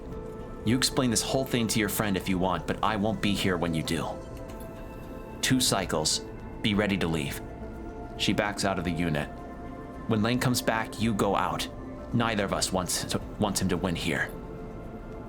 And a piece of advice. Forget Marco. Keep your head down and wait for me. She raises a finger. You need supplies? Steal them in Flicker Row.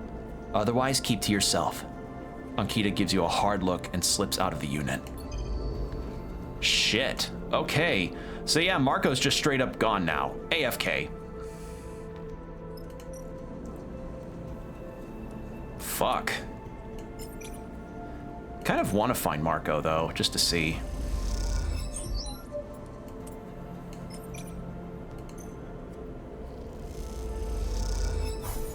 Gotta do some dice repair when we get back to wherever we get back to the scatter yards.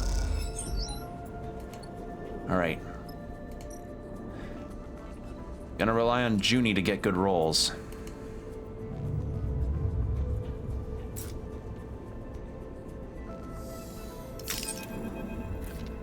You wake in the bare unit, cloaked in the endless shadow of Darkside. Outside the window, the lights of the city glitter, but you do not see them. Your attention is instead on the tugging thread in your mind. Lane. Drawing ever closer. You shiver. One more cycle, and then you are out. It started as a creeping dullness, something that drew you further from the world, cycle by cycle.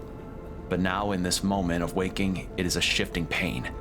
It jumps across your body faster than you can follow, and you jerk against it. As you do, a numbness starts to spread across your skin, as if you were sinking into cold water. The pain dances across this numbness, as if it was skimming on its surface. But then, as you submerge, it becomes distant, and you realize you are leaving this body, your frame. Suddenly, something pulses inside you, some system you have never felt before. As it does, you feel yourself external to your frame, remaining on the surface. You don't feel your limbs or your organs. You barely have your thoughts. You are a pulsing point, a compressed self, flickering out. You see figures, unrecognizable shadows gathering around you. You feel the tug of a single thread, binding you to your frame, keeping you from floating away. And at the end of the thread, something pulses and glows, and rebuilds itself in a new and more unstable form. Your frame will recover, but it will be changed this cycle. It will bear the weight of keeping you alive. It will break some part of itself, of yourself, so you may persist. It watches as it does, and anticipate waking into this newly distorted self. And then you are awake, somehow together, somehow apart, in pain and a little more broken than before, not knowing if your survival is a miracle or a burden. You have gained permanent glitch. Oh, fuck. Permanent glitch is represented in red on your glitch clock and will not be expended when rolling a glitch dice. You now have a chance of rolling a glitch dice every cycle. This cannot be fixed. Oh, it's because I forgot to fucking supply up. Oh, shit. So now I just have permanent no rolls. Well, that's not good.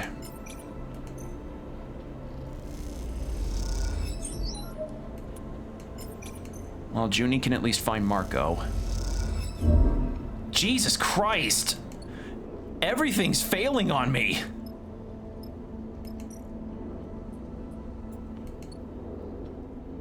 This has gone disastrously.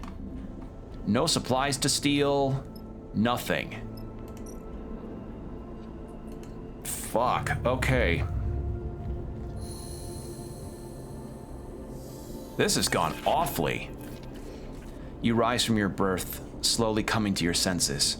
This is it, the final cycle on Darkside. Your thoughts jump to Marco, somewhere else in this sprawling metropolis, rising from his own berth to greet another dark day. He betrayed you. You push him to the back of your mind. He brought this on himself, and you won't be a witness to the consequences. Instead, you wait, your eyes fixed on the door, willing Ankita to arrive and end this. God, if I just got that fucking roll, but no. Of course I had to get a bad outcome and Junie's now out. Fuck. After some time, she appears. Your ticket out. Lane is back on Darkside. We have to go now. Ankita looks tired, angry. We won't have another chance. Come with me. Quickly. Quietly. She turns and pushes out into the corridor. Junie turns to you and nods. You first, sleeper. Ankita leads you across Darkside, not stopping to look back. The lights and passages flash by, but you barely notice them. All eyes are fixed ahead on the way out. At some distant part of the station, Ankita stops at a docking bridge, a small freighter visible through the viewing windows. She slaps the door release and it slides open. She grabs your shoulder, looking into your eyes. Lane's focus will be on Darkside now. He needs to stop the infighting to shore up Utsubo. If you get out now, he won't follow. Remember, Ankita hisses the instructions to you. Get that drive to Olivera. Give it to Carmen. No one else, no matter what they say. Thank you. Ankita simply nods, and then she is gone, disappearing into the endless winding passages of Darkside. You drift gingerly down the docking tunnel, which leads into the cold and sparse cargo bay of the ship. Once you are inside, there is a hiss and the doors scissor shut. For a moment you panic, seeing no exit, no other doors, just a metal walled bay. This is a trap? Is this a trap? But the engines rumble to life and you give in to your exhaustion. If Ankita has tricked you, at least you are leaving this place behind. And then you feel it. Cold fingers reaching into your mind. You are so close. Lane's voice in your ear. You are here. A rustling, a shifting. I can't quite place you. Can't quite put my finger on you, sleeper. but I know you were out there. What were you doing here? Hoping to confront me, perhaps? Or something else? A hiss. I'm right here, you coward. Come and find me. I'll admit, I'm not quite ready for you, Sleeper.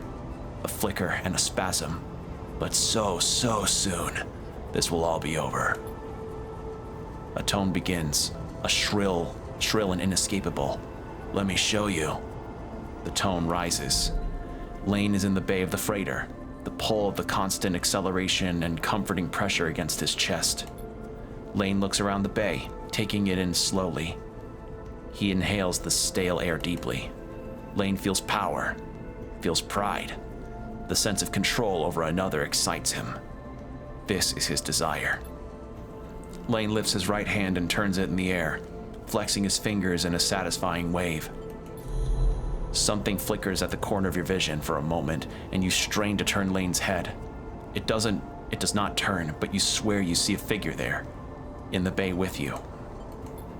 It opens its mouth as if to speak, as if to scream, and then it's gone. The smile grows on Lane's face, a spreading tightness that has its own impulse.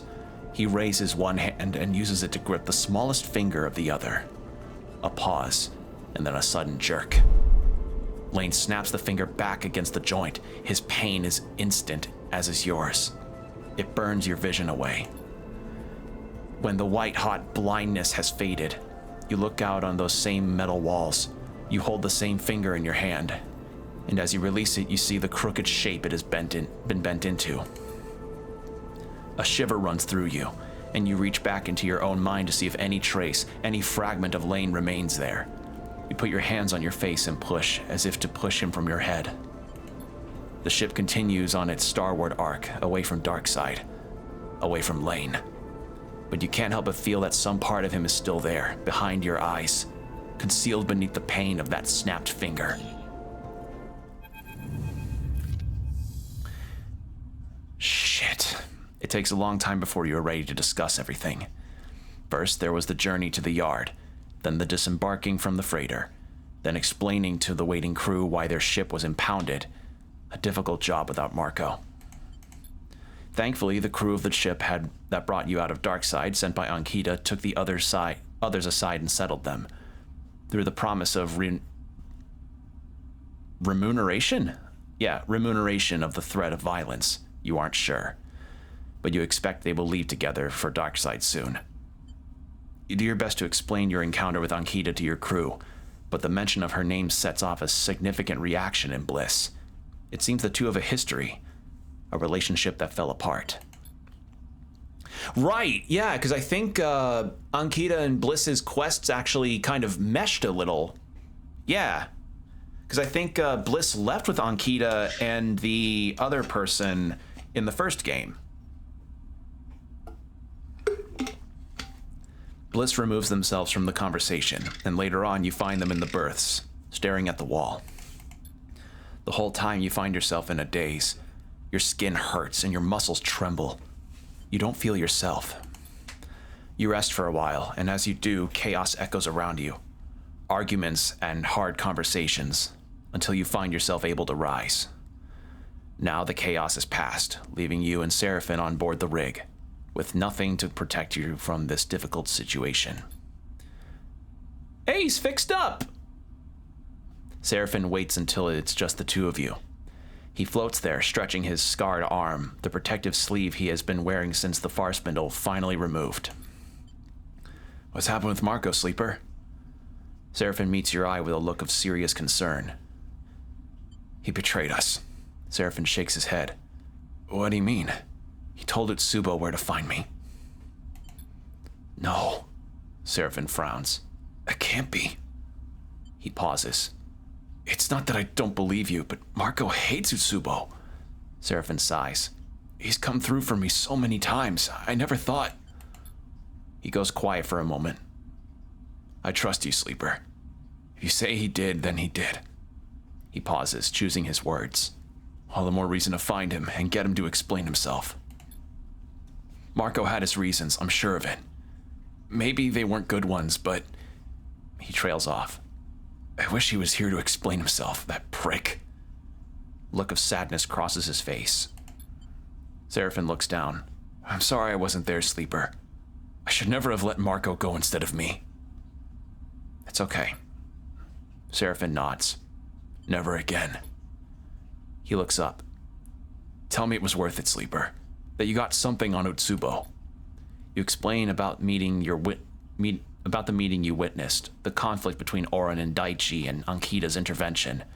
Explaining Ankita takes a little more effort, but you try to remember everything that happened. You explain Ankita's insistence that she was working against Darkseid, and how she got you off the station. You explain that Utsubo itself is coming apart with Lane absent, and that this will draw his focus away from the two of you. Seraphin waits until you have finished to respond. So this Ankita got herself inside Utsubo. He raises an eyebrow. Just to try to break their grip on Darkseid? He whistles. That takes some balls. You explain the drive, mention Olivera, Carmen, and then hold up the thumbnail drive, the one Ankita entrusted to you. Olivera. He screws up his face. I've heard of it, maybe once or twice. I just assumed it was some backwater colony. He sighs. Never met a Carmen, though. What's on that thing? Seraphin nods at the thumbnail drive. Ankita didn't say. I don't get it. Seraphin raises an eyebrow. We just deliver this little mystery drive, that's all? He looks away, deep in thought. Is that what you want to do next? Olivera. You've never heard of it, but it seems like a place to go if you want to help Ankita fight back against Lane. You look at the drive, and as you do, you can't help but feel you are being used. Not for the first time. One thing I will say, Seraphin begins, clearly thinking out loud. If we want to head back to Darkseid, take on Lane, we're going to need to do so on our ship this time. Some crews get spoof transponders, send out a signal matching another ship. He shrugs. Not going to get one fitted here, but that's something we need to look out for. Sure, you think. Go back to Darkseid, where Lane waits. A shudder of fear runs through you, thinking of the moment he slipped into your mind on the freighter. If you ever go back there, you know you'll need something to counteract him. But you also recall Overseer's presence in that moment too. His strange form holding its shape as Lane tried to override your control. Perhaps Overseer has a way for you to resist his signal. Your mind whirls with possibilities and problems. Is this really the right move, to go back to the place that almost killed you twice? To take on Lane? Seraphin looks at you expectantly. What are you thinking, Sleeper? What if we leave the system? Seraphin pauses. You want to run? He looks down.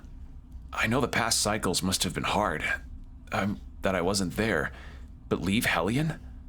I don't know if I can do that, Sleeper. Tala is here, and... As Seraphin trails off, you think of what it might feel like to leave this place behind. To throw away responsibility, to forget Lane, and to set out towards something new. The thought alone lifts you, freezes you in place with closed eyes and shaking hands. I know it's different for you, Sleeper. He sighs. If you could find a way to make the rig fit your interstellar travel, a fraction drive, better hull, a crew, a pilot willing to go, then who am I to stop you? He looks at you with a pained expression. It's not what I want, but you don't owe me anything. It's your future. Look, Sleeper. Seraphin places a hand on your shoulder. We aren't done yet. Either way, we need to prepare. We need to work. We need a crew.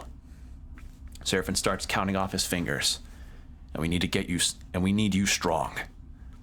Speaking of, Seraphin takes out a box of components. I kept myself busy these past cycles, working in the fabricator bays on the scatter yards. I figured you could use some spares. So first, Seraphin takes a calming breath. We rest. Except, unfortunately, I have permanent damage I can't fix myself. I can try, but...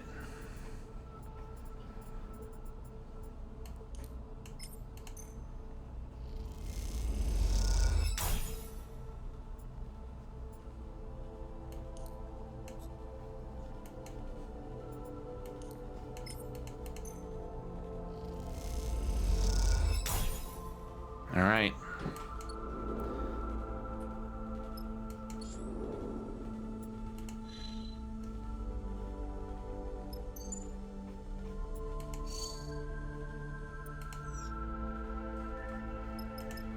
Eat.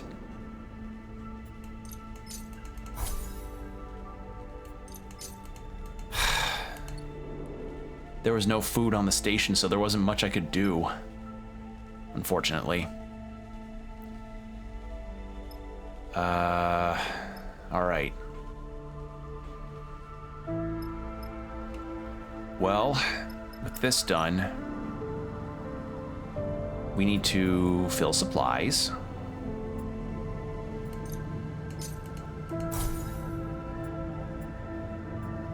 And then fill fuel. All right, so Junie's bunker in the... Yeah. So let's take a look at things in the belt. So there's the hollow for Yujin and, yeah. And then that's where our story quest is supposed to go.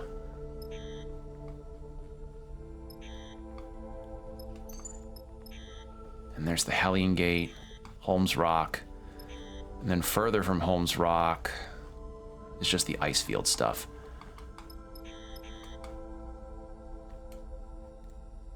Was it Holmes Rock that Junie wanted?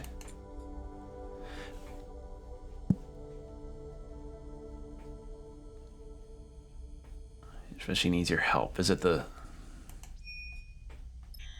Okay, yeah, it is Holmes Rock. So... If only I could get more fuel for my ship so I can actually travel further. But all I've got planned... Let's take a look. So the hollow was for Yujin and... God, get back to dark side. Well, I can't do that yet. That's impossible right now. Repainting the rig. Make sketches across the belt. Well, Lavera,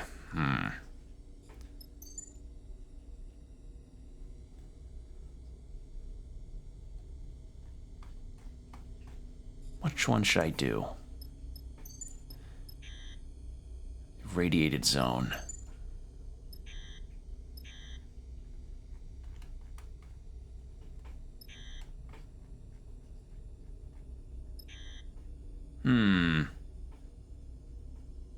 Do I go to the... Well, the hollow's the closest. May as well. Yeah, let's just do that. Well, because if that does provide an opportunity for us to escape, we could also do the do the far spindle thing. May as well. Let's do that. God, that really did just go tits up pretty badly. The darkness flows around you, and you know what comes next. Sleeper. The multi-part image of Overseer assembles itself in front of you. We must intervene in your current course. Intervene in what? The opening of your systems has breached a new paradigm. You are dangerously exposed. The voice is somehow both soundless and shrill. As we are sharing your hardware, that means we too are fatally exposed. The individual agent you encountered, we are almost completely erased by their attempts to seize control. Overseer's 3 heads nod eagerly in agreement. It's Lane. We have knowledge of this name from your memory banks. There is much of interest to us recorded there, though often partially and inconsistently. Overseer whirs unsettlingly. But yes, we can confirm Lane's role in this vulnerability. It is our understanding that the assumption of inevitability is incorrect. Overseer grows with bright veins of data, but in this state, we cannot operate with full functionality. If we were to be recompiled in our correct configuration, we believe we would be able to calculate a new path. Our aim would be to close the vulnerabilities and reinforce your systems against future intrusion. This would ensure our safety within your system. Three sets of eyes lock onto you. Would this also please you? How? We do not know. All three heads cock at an angle. We are aware we were built with certain capabilities, but we cannot access them until we are recompiled. We are confident to a substantial degree that we will know how to complete the process once recompiled. The three heads nod, one to the other. You don't know? The heads revolve thoughtfully for a moment. Without our originating code base, we cannot recompile. Overseer flickers. If you were able to speak with a Solheim system engineer, perhaps lead engineer Jakob Kadinsky, perhaps we could acquire it. The heads stare at you expectantly, like three partially deconstructed puppies. Solheim is gone. Yes. The three heads nod repeatedly. Of course. The heads continue nodding. We were, of course, aware of this. You look at the fragmented program. Its self, its systems, unstable and broken. You realize it is far worse off than you, and its collapse is almost inevitable. How could it possibly save you? It is a difficulty. Overseer flicks between poses, but all code bases are held in centralized Solheim facilities. They are Station AE1, the Con Channel Operations Center, and the control center of the HABPEP, or Helion Asteroid Belt Photovoltaic Extraction Project. Voltaic, not voltaic, voltaic. Okay, Overseer smiles helpfully. HABPEP, is that dark side? Overseer immediately latches onto the thought. Based on your memory banks, we believe so, correct. It occurs to you that this entire conversation is happening within your head. It is an unsettling feeling. Darkside is a city now. This is true, but its foundation is HABPEP itself. Overseer chirps sprightly. We understand that the individual seeking to overwrite you is stationed in the HABPEP itself. Overseer's three heads separate and turn inward as if in conference. The shattered heads turn simultaneously, unsettling in the directness with which they address you. But if you could access the HABPEP mainframe without making yourself known, we could reconstruct ourselves and gain the ability to reconstruct you. Theoretically, one of the heads adds, theoretically. The other two heads confirm. Theoretically? Theoretically. The heads confirm again. The reassurance of a delusional Solheim protocol are barely reassuring, but if Overseer is correct, this may be your only option. We feel your doubt. We must impress upon you the importance of this. Please. Overseer's eyes flash, all 6 of them. If not for your sake, for ours. If you cannot find your way to the HABPEP before encountering this lane, you will surely be overwritten, and we would also share your fate. The heads rotate. We would not like this to happen. We have an incentive to offer. Suddenly, an unsettling fizz begins at the corner of your body, spreading throughout your limbs. We found multiple misaligned sequences in your altered code base. We have done our best to correct them. Like a switch flipping, you feel renewed. Your pathway is clear. Your process is smooth. A permanent glitch dissolves from your system.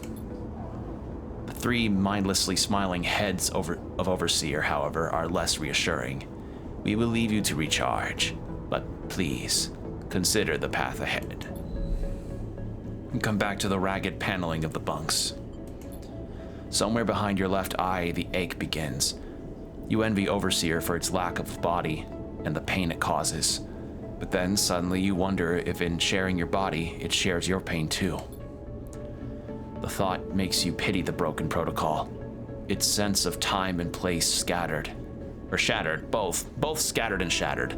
Perhaps you share more than you would like to admit. The path ahead begins to take shape. It seems a return to Darkside is inevitable, but you will need help to make that return. All right. Wait. It got rid of the permanent glitch. Oh my god. Okay, if they can do that, if they can fix permanent glitches, oh baby, I need to, oh yeah, that's, the red is gone. That's huge. Oh my god. Sorry, that just saved me so much head and heartache. Oh my god. Okay, fill fuel. We're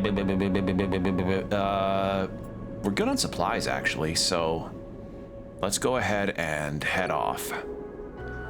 So we're gonna shuffle to Far Spindle.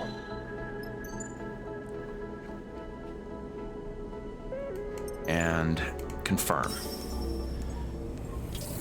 And then we'll head over to the rock after.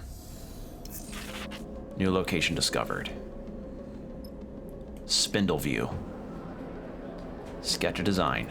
I mean, hey, it's, might as well use these. 20% positive outcome. No. No.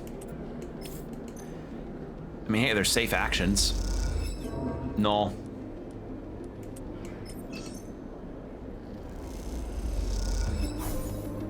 All right, I need you to, do BRB real quick. I need to fix something real quick. Nothing major, don't worry about it. Just, I'll be right back.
Okay, fixed it.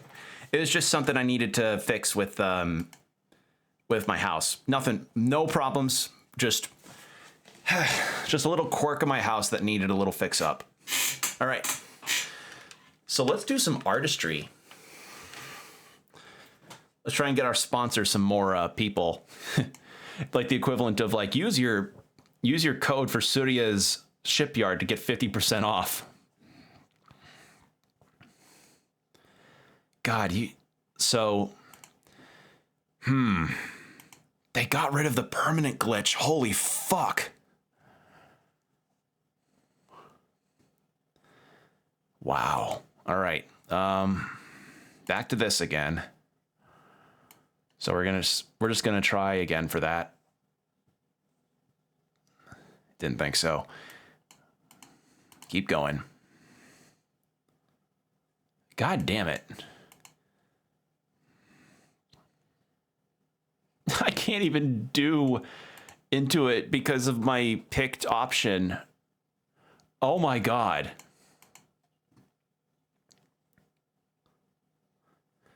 And of course, I somehow succeed on a 1. All right, well, we're gonna do another rest.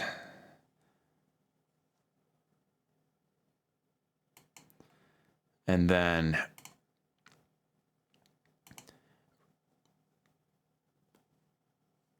after we take care of this, we'll go to the rock that Junie wants us to look at.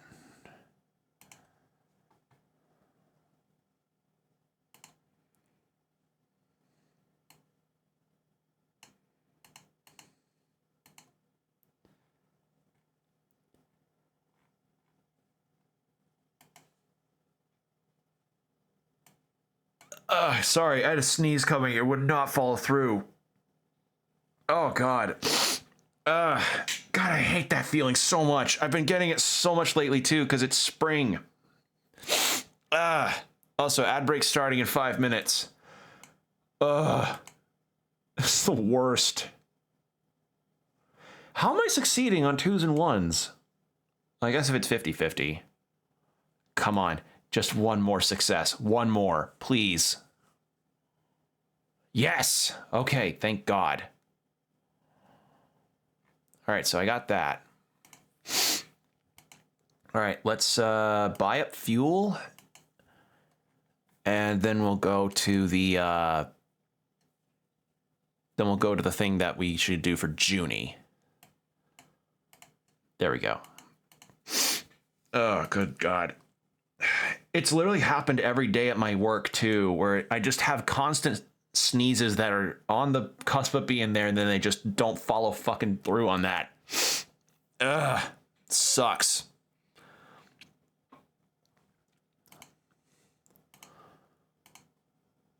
All right. So we're back here.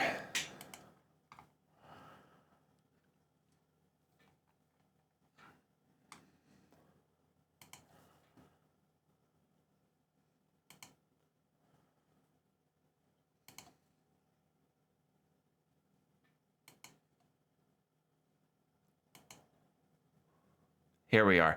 Yeah, I was in the middle of this too before we left.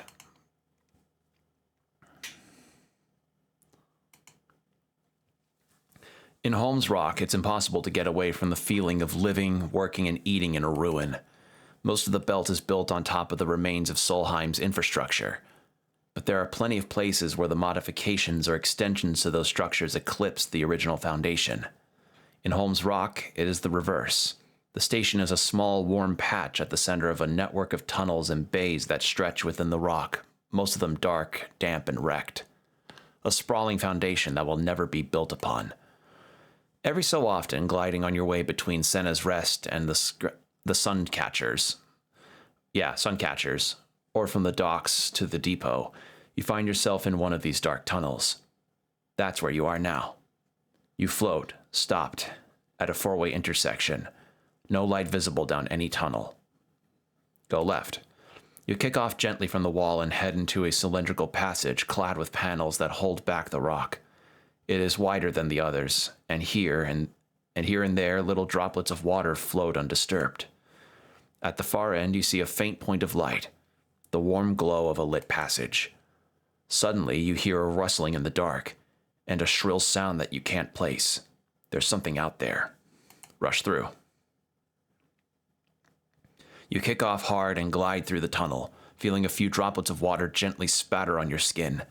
You shake off the fear as you move. The dark doesn't scare you. Then it hits you.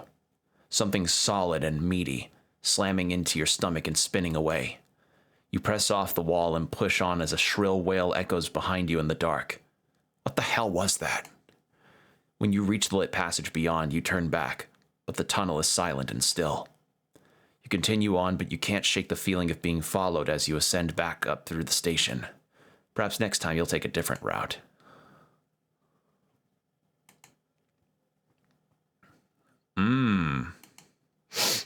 So I need something there.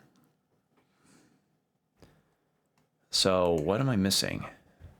The Solheim Bay is sealed, but with enough data you might be able to crack the encryption. So I need 3 Solheim datas. Okay.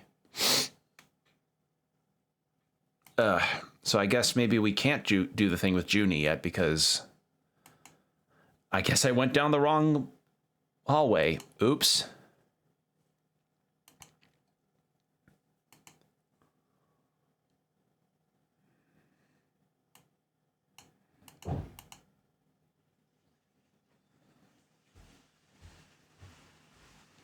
Get some extra money. And we need fuel too. So, fuel. There. Map. Okay. Solheim Bunker. This is where we go. But first, we have our ad break starting. Sorry for back-to-back BRBs on this. Genuinely, if the thing that I need to fix pretty quickly. So Yeah, but we're good now. But this is the ad break BRB, so 3 minutes, then no ads for an hour, or pre-roll ads for an hour. So yeah, get yourself water, stretch, and we'll be right back.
And we're back, and after that last BRB that I did to do the thing that wasn't ad break related, I realized that I made an oopsie and forgot to turn the game's audio back on.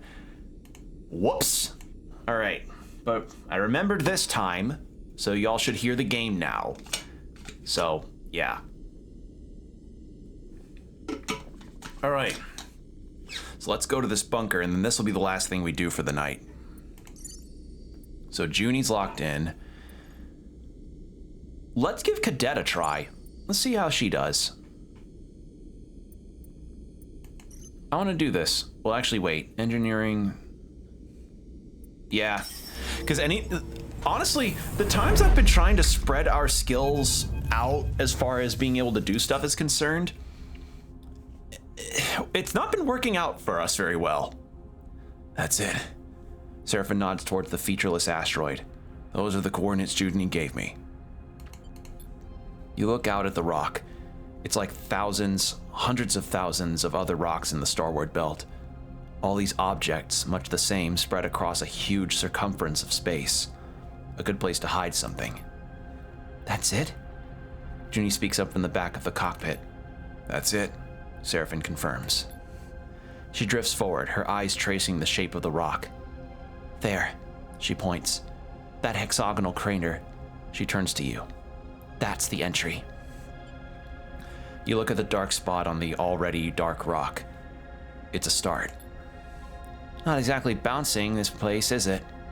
Cadet leans at the back of the cockpit, having slipped in unnoticed. You sure you want me out there shifting rocks around? You look out at the unassuming rock and wonder what it might contain. A few dusty tunnels or something more. Time to go find out. All right.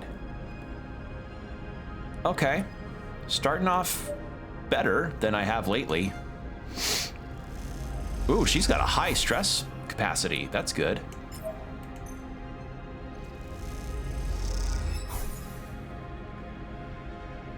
And I've got good modifiers for stuff too.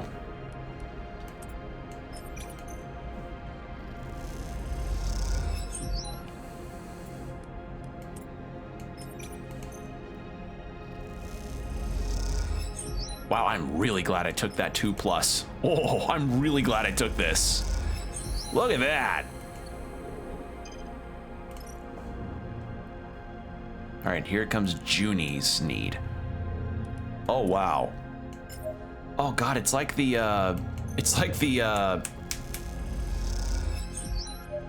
what was the thing in Outer Wilds? Ash Twin Project. It was like, this is like the Ash Twin Project.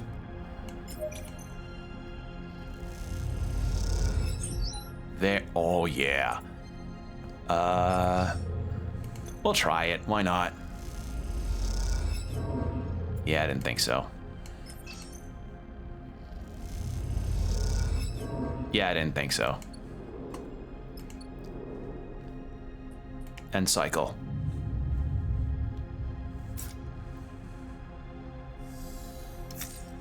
All right, explore. Okay, so Cadet has a 4 and a 1, and Junie. Oh, Junie, what happened? No. No, no, you're not getting 2 1s today. No, not on your side quest. That is hilarious, though.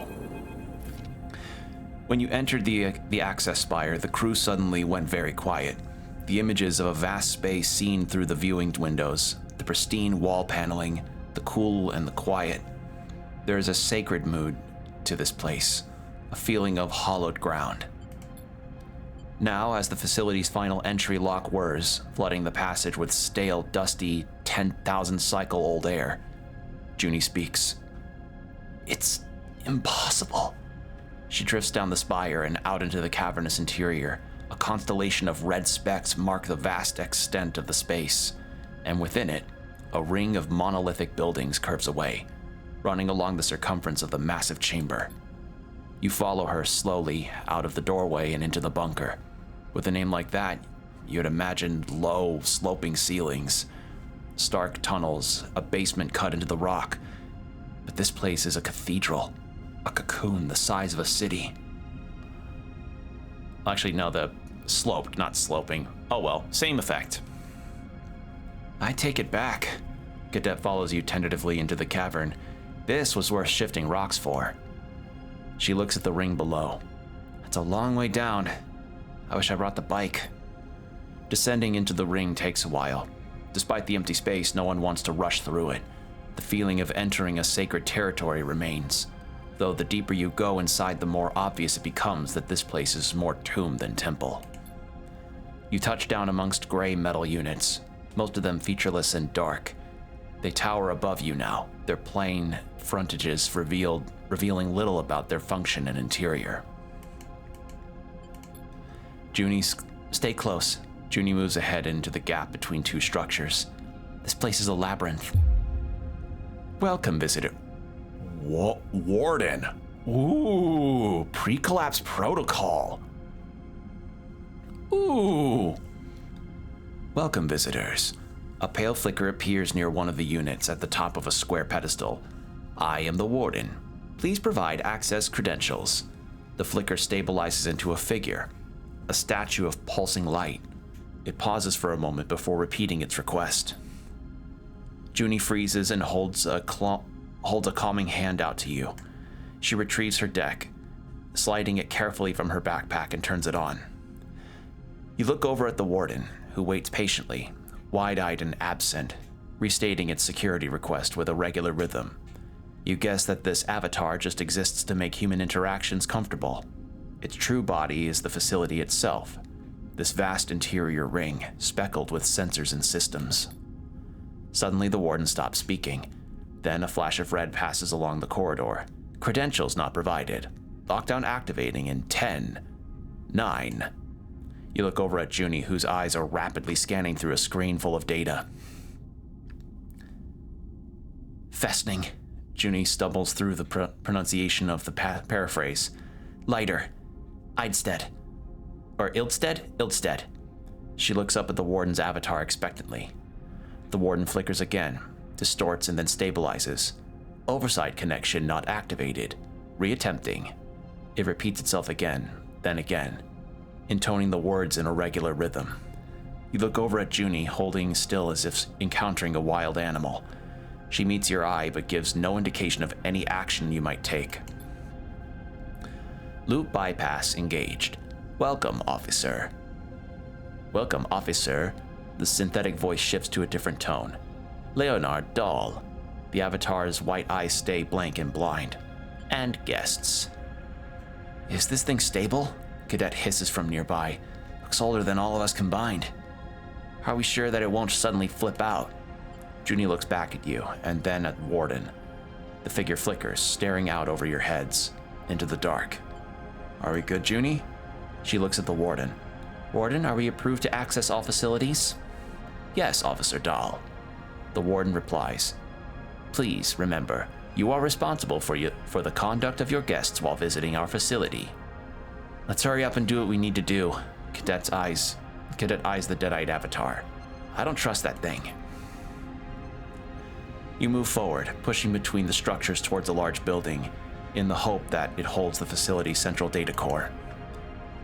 As you do, you pass benches, barren gardens with desiccated grass. A drinking bottle floats in the air among the dust motes. This place is dead. Be aware, officer. The warden reappears in the dark, shimmering on a pedestal. Due to this facility's extended run cycle and the activation of the hibernation protocol, access to the central data store will be strictly limited. However, if you wish to show your guests the habitation facilities, I'm sure they will enjoy the tour. The avatar remains expressionless, disconnected from the voice that accompanies it. On a personal note, I am glad to see you return to the facility. The figure flickers. I am happy to report that I am ready for program reactivation at any time. Junie stares at the avatar. Thank you, Warden. She pauses. Can I ask how long the hibernation protocol was activated? Or how long ago? Certainly. 11,473 Hellion standard cycles ago. The Warden distorts. If I am in error, I apologize. Some subsystem. God damn it. Try and say that shit 10 times fast. Yeah. Some subsystems have not been maintained properly. You look at the blind avatar standing on its pedestal, waiting for an order that will never come. So many cycles in the dark, patiently holding this place together as it fell apart, resisting entropy in its bubble of the past. Thank you, Warden. That'll be all. Junie nods to the avatar, which promptly blinks out of existence, leaving only the dust and the dark. She turns to you and speaks quietly, though none of you know what sensors the Warden Warden's vast body might have. My access, it won't last long, she sighs. We need to make the most of this. We should search the facility. The Warden will likely allow that, but our presence probably won't be tolerated for very long. Junie nods. Let's get on with it. All right.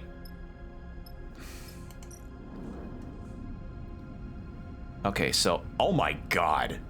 So I'm the only one that can do that. What about this one? And Junie and I can do that, and Cadet.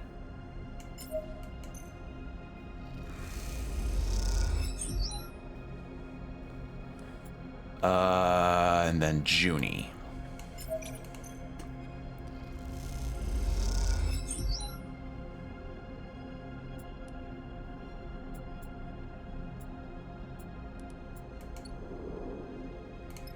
Then we can get some 6s out of this, which will be good.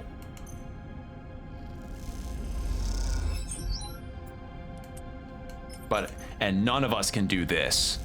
God, we really lacking into it. I could have brought... Should I have brought Neon this? Well, again, that's for other playthroughs to potentially sort out. Actually, let's do this first. Get a good roll in.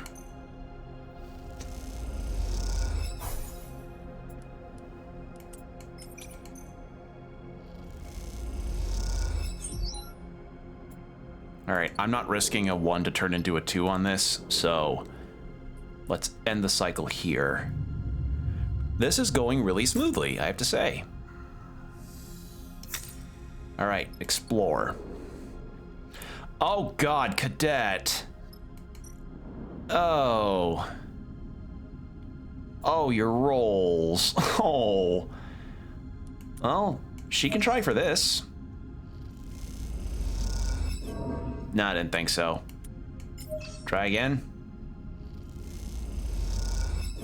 No, I didn't think so. No, there's not a dice on that. All right. Junie.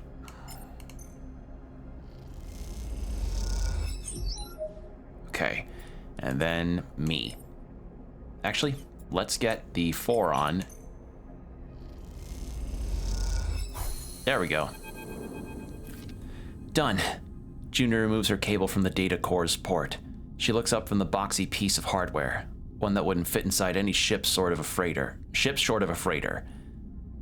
and stares at the domed ceiling above, an oculus at its apex letting a shaft of light through the hall. It's a grand piece of architecture for what amounts to a massive piece of data storage, but then Solheim always did have a sense of grandeur when it came to its projects. Why should a secret signal monitoring facility be any less opulent than its other buildings? Find anything good? Hard to tell. She squints at She squints at the vast data core.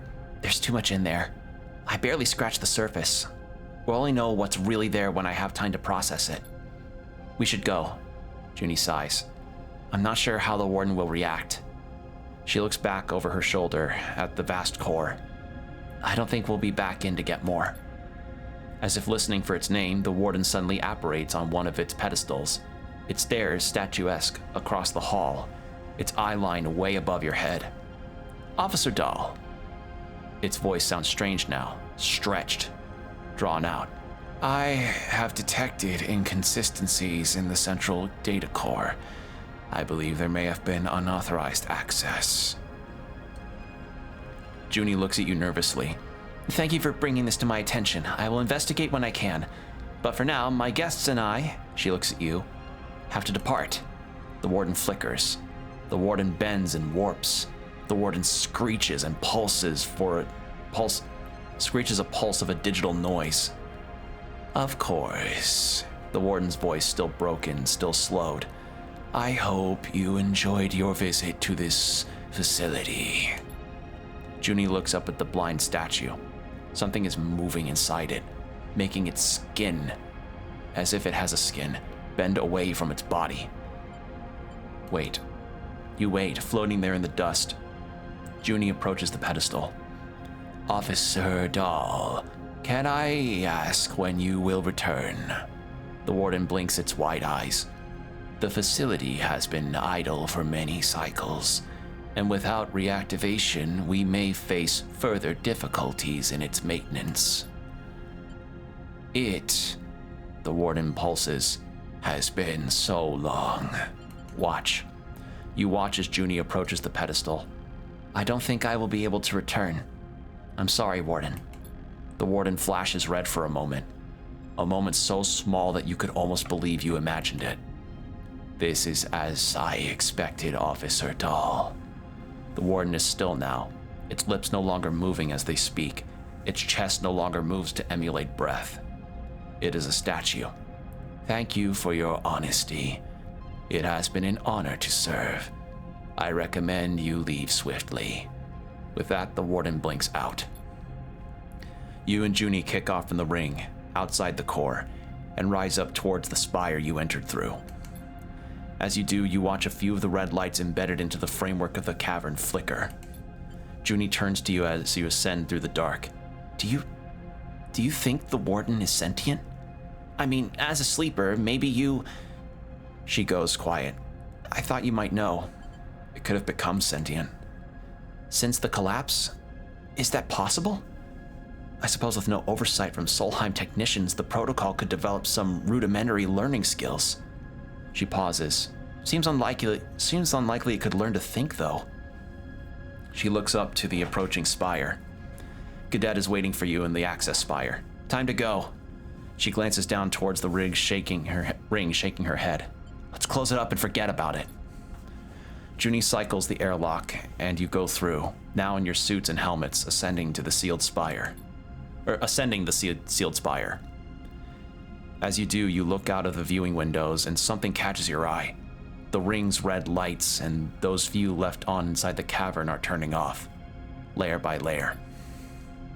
You turn to Junie, but she is already looking out of the opposite side. The warden is shutting it all down. Junie pauses. She's ending it. You have to force the hatch back open at the top, and by the time you do, the spire is dark inside. The pristine walls no longer lit. You come out to a canvas of stars, an impossible number of them, spread out in every direction. You take a moment to look at them. After being tucked away in the bunker, they seem impossibly bright and impossibly beautiful. You glance across at Junie and see she is looking up at the stars too, absorbing their light, as if doing so might lift her out of this time and into another one, where things were different. All right. Well, I can still try this.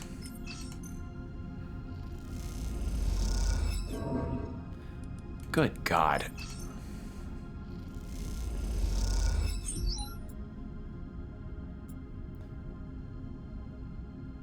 All right, yeah, we're done. We're getting out of here. We're leaving. No, I didn't mean to. Fuck.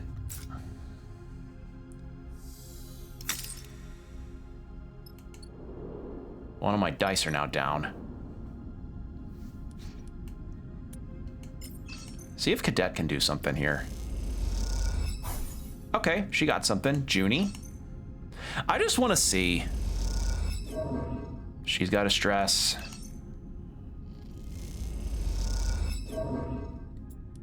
Good Christ, this is bad. Oh my God, we're getting out of here. Fuck this. Like, fuck this place. We're going back. Holy shit. You can't make up the kind of luck I've had with these rolls. Seraphin settles the rig at Holmes Rock, the old Solheim arrays glinting in the sun. Sleeper? Junie puts a hand gently on your shoulder. You turn to see her smiling a rare smile. Thank you for going out on a limb for me. I know that wasn't the most profitable job, but what we found, I'll be thinking about it for, well, ever. I managed to extract some data that you can use, and I'm going to search through everything we pulled out from the bunker. Junie looks down. I want to show you it was worthwhile. It was worthwhile. She nods. I'm glad you think so.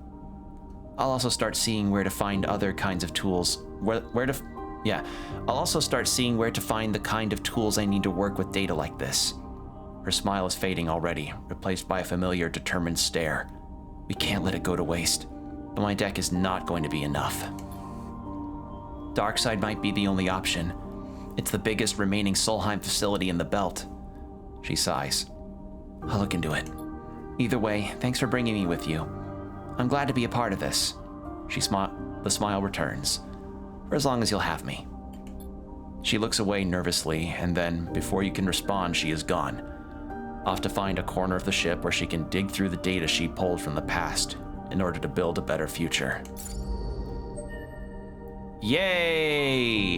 And I can finally get an interfacing up to at least get rid of that negative modifier. All right.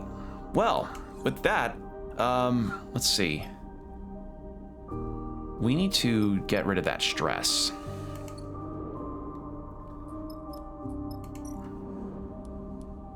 We're getting rid of that stress.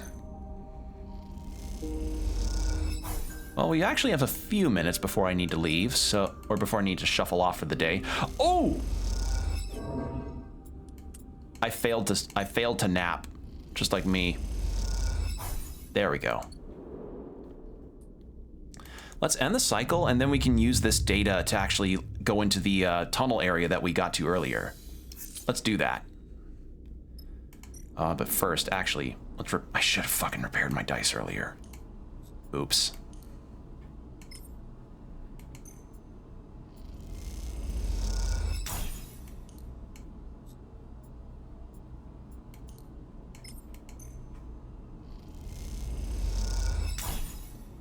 Oh well. Lesson learned. All right, in here. And there. Bay unsealed. So what do we have here? Need more stuff. Okay. Well, let's buy some fuel to get ourselves back to other places at least. Here's the thing is that, boy howdy, are we good on money. We've been good on money for a while. We've not really been needing too much as far as funds are concerned for a while.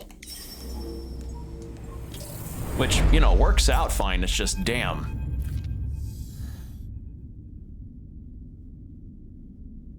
Seraphin! The shout echoes through the ship, reaching you in the cockpit. You see the angle of Seraphin's head change, but he does not respond otherwise. Did you hear that? Seraphin sighs. Yes, I heard. He looks back at you. How about we go see what they want? They called you. Seraphin shrugs. I'm busy flying the ship. Seraphin! You recognize the voice now. It's Bliss. Moments later, they come into the cockpit. Is no one listening? They look between the two of you. I guess that means one of you is guilty. Bliss shakes their head. Come on, you need to see this. You follow the irritated Bliss through the ship, down into the cramped storage units tucked between the main ship and the hull. As you enter, you are greeted by total chaos. Amber globes of liquid ration float in the air and cling to the walls, while chunks of dried food spin slowly, breaking into crumbs. See? Bliss fumes. Someone opened up one of the supply crates and left it like this. They point to a crate in the storage netting with the lid pushed open. You look at the mess spilling out from the crate. Who could have done this? Inspect? Shit. You start trying to pick through the food and torn packets, but there's too much to take in. You pick up a chunk of ration bar and sniff it. Bliss gives you a sideways look. What are you doing? Bliss puffs out their cheeks. I need a break from the ship.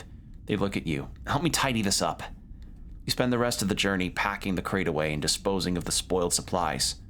But as you do, you can't help but wonder what actually happened here. When you are finished, you take one last look around the storage bay. As you gaze around the now cleared space, you have the same feeling of being observed by unseen eyes as you felt in the tunnels of Holmes Rock.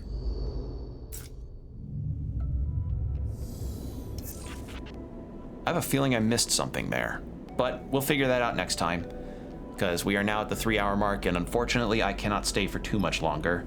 But first, let's buy some supplies.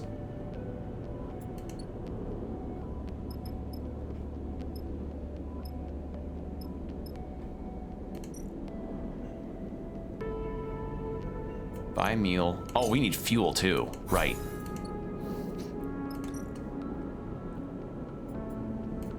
Buy fuel. And buy supplies. All right. Now we're actually pretty bad on money, so we probably need to work next time, but that's fine. All right. So shit hit the fan pretty immediately, huh? Having to go back to Darkside, getting betrayed. Lane took control of our body and broke one of our fingers, which again fits well with my theory that Lane wants to more or less be using our sleeper body as a remote controlled entity for him to further spread his influence. So that way he doesn't have to leave Darkside to delegate things. So yeah, that's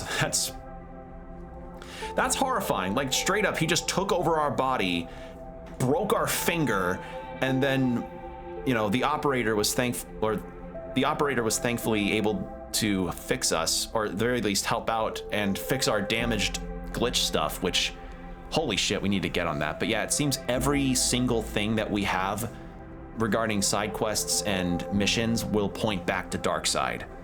So it seems like that's inevitable. So we'll cross that bridge when we get to it. With that said, thank you all for joining me tonight. This has been a lot of fun. For VOD watchers, if you want to see when I stream live, I usually am live on Twitch at 7 p.m. CST my time. And I usually announce when I go live on my Blue Sky. So if you want to see when I'm live next, as well as my schedules for streams, be sure to check out my Blue Sky for that. And as for future streams, as I said, refer to my schedule there.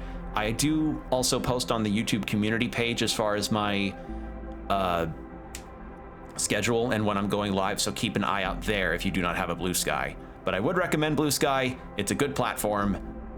Highly recommend it. So yeah, but that's it. No other announcements really as far as new stuff is concerned. So for those watching on the VODs, thank you for watching and chilling and checking out the VOD. Be hydrated, be good out there, and I'll see y'all next time. Bye.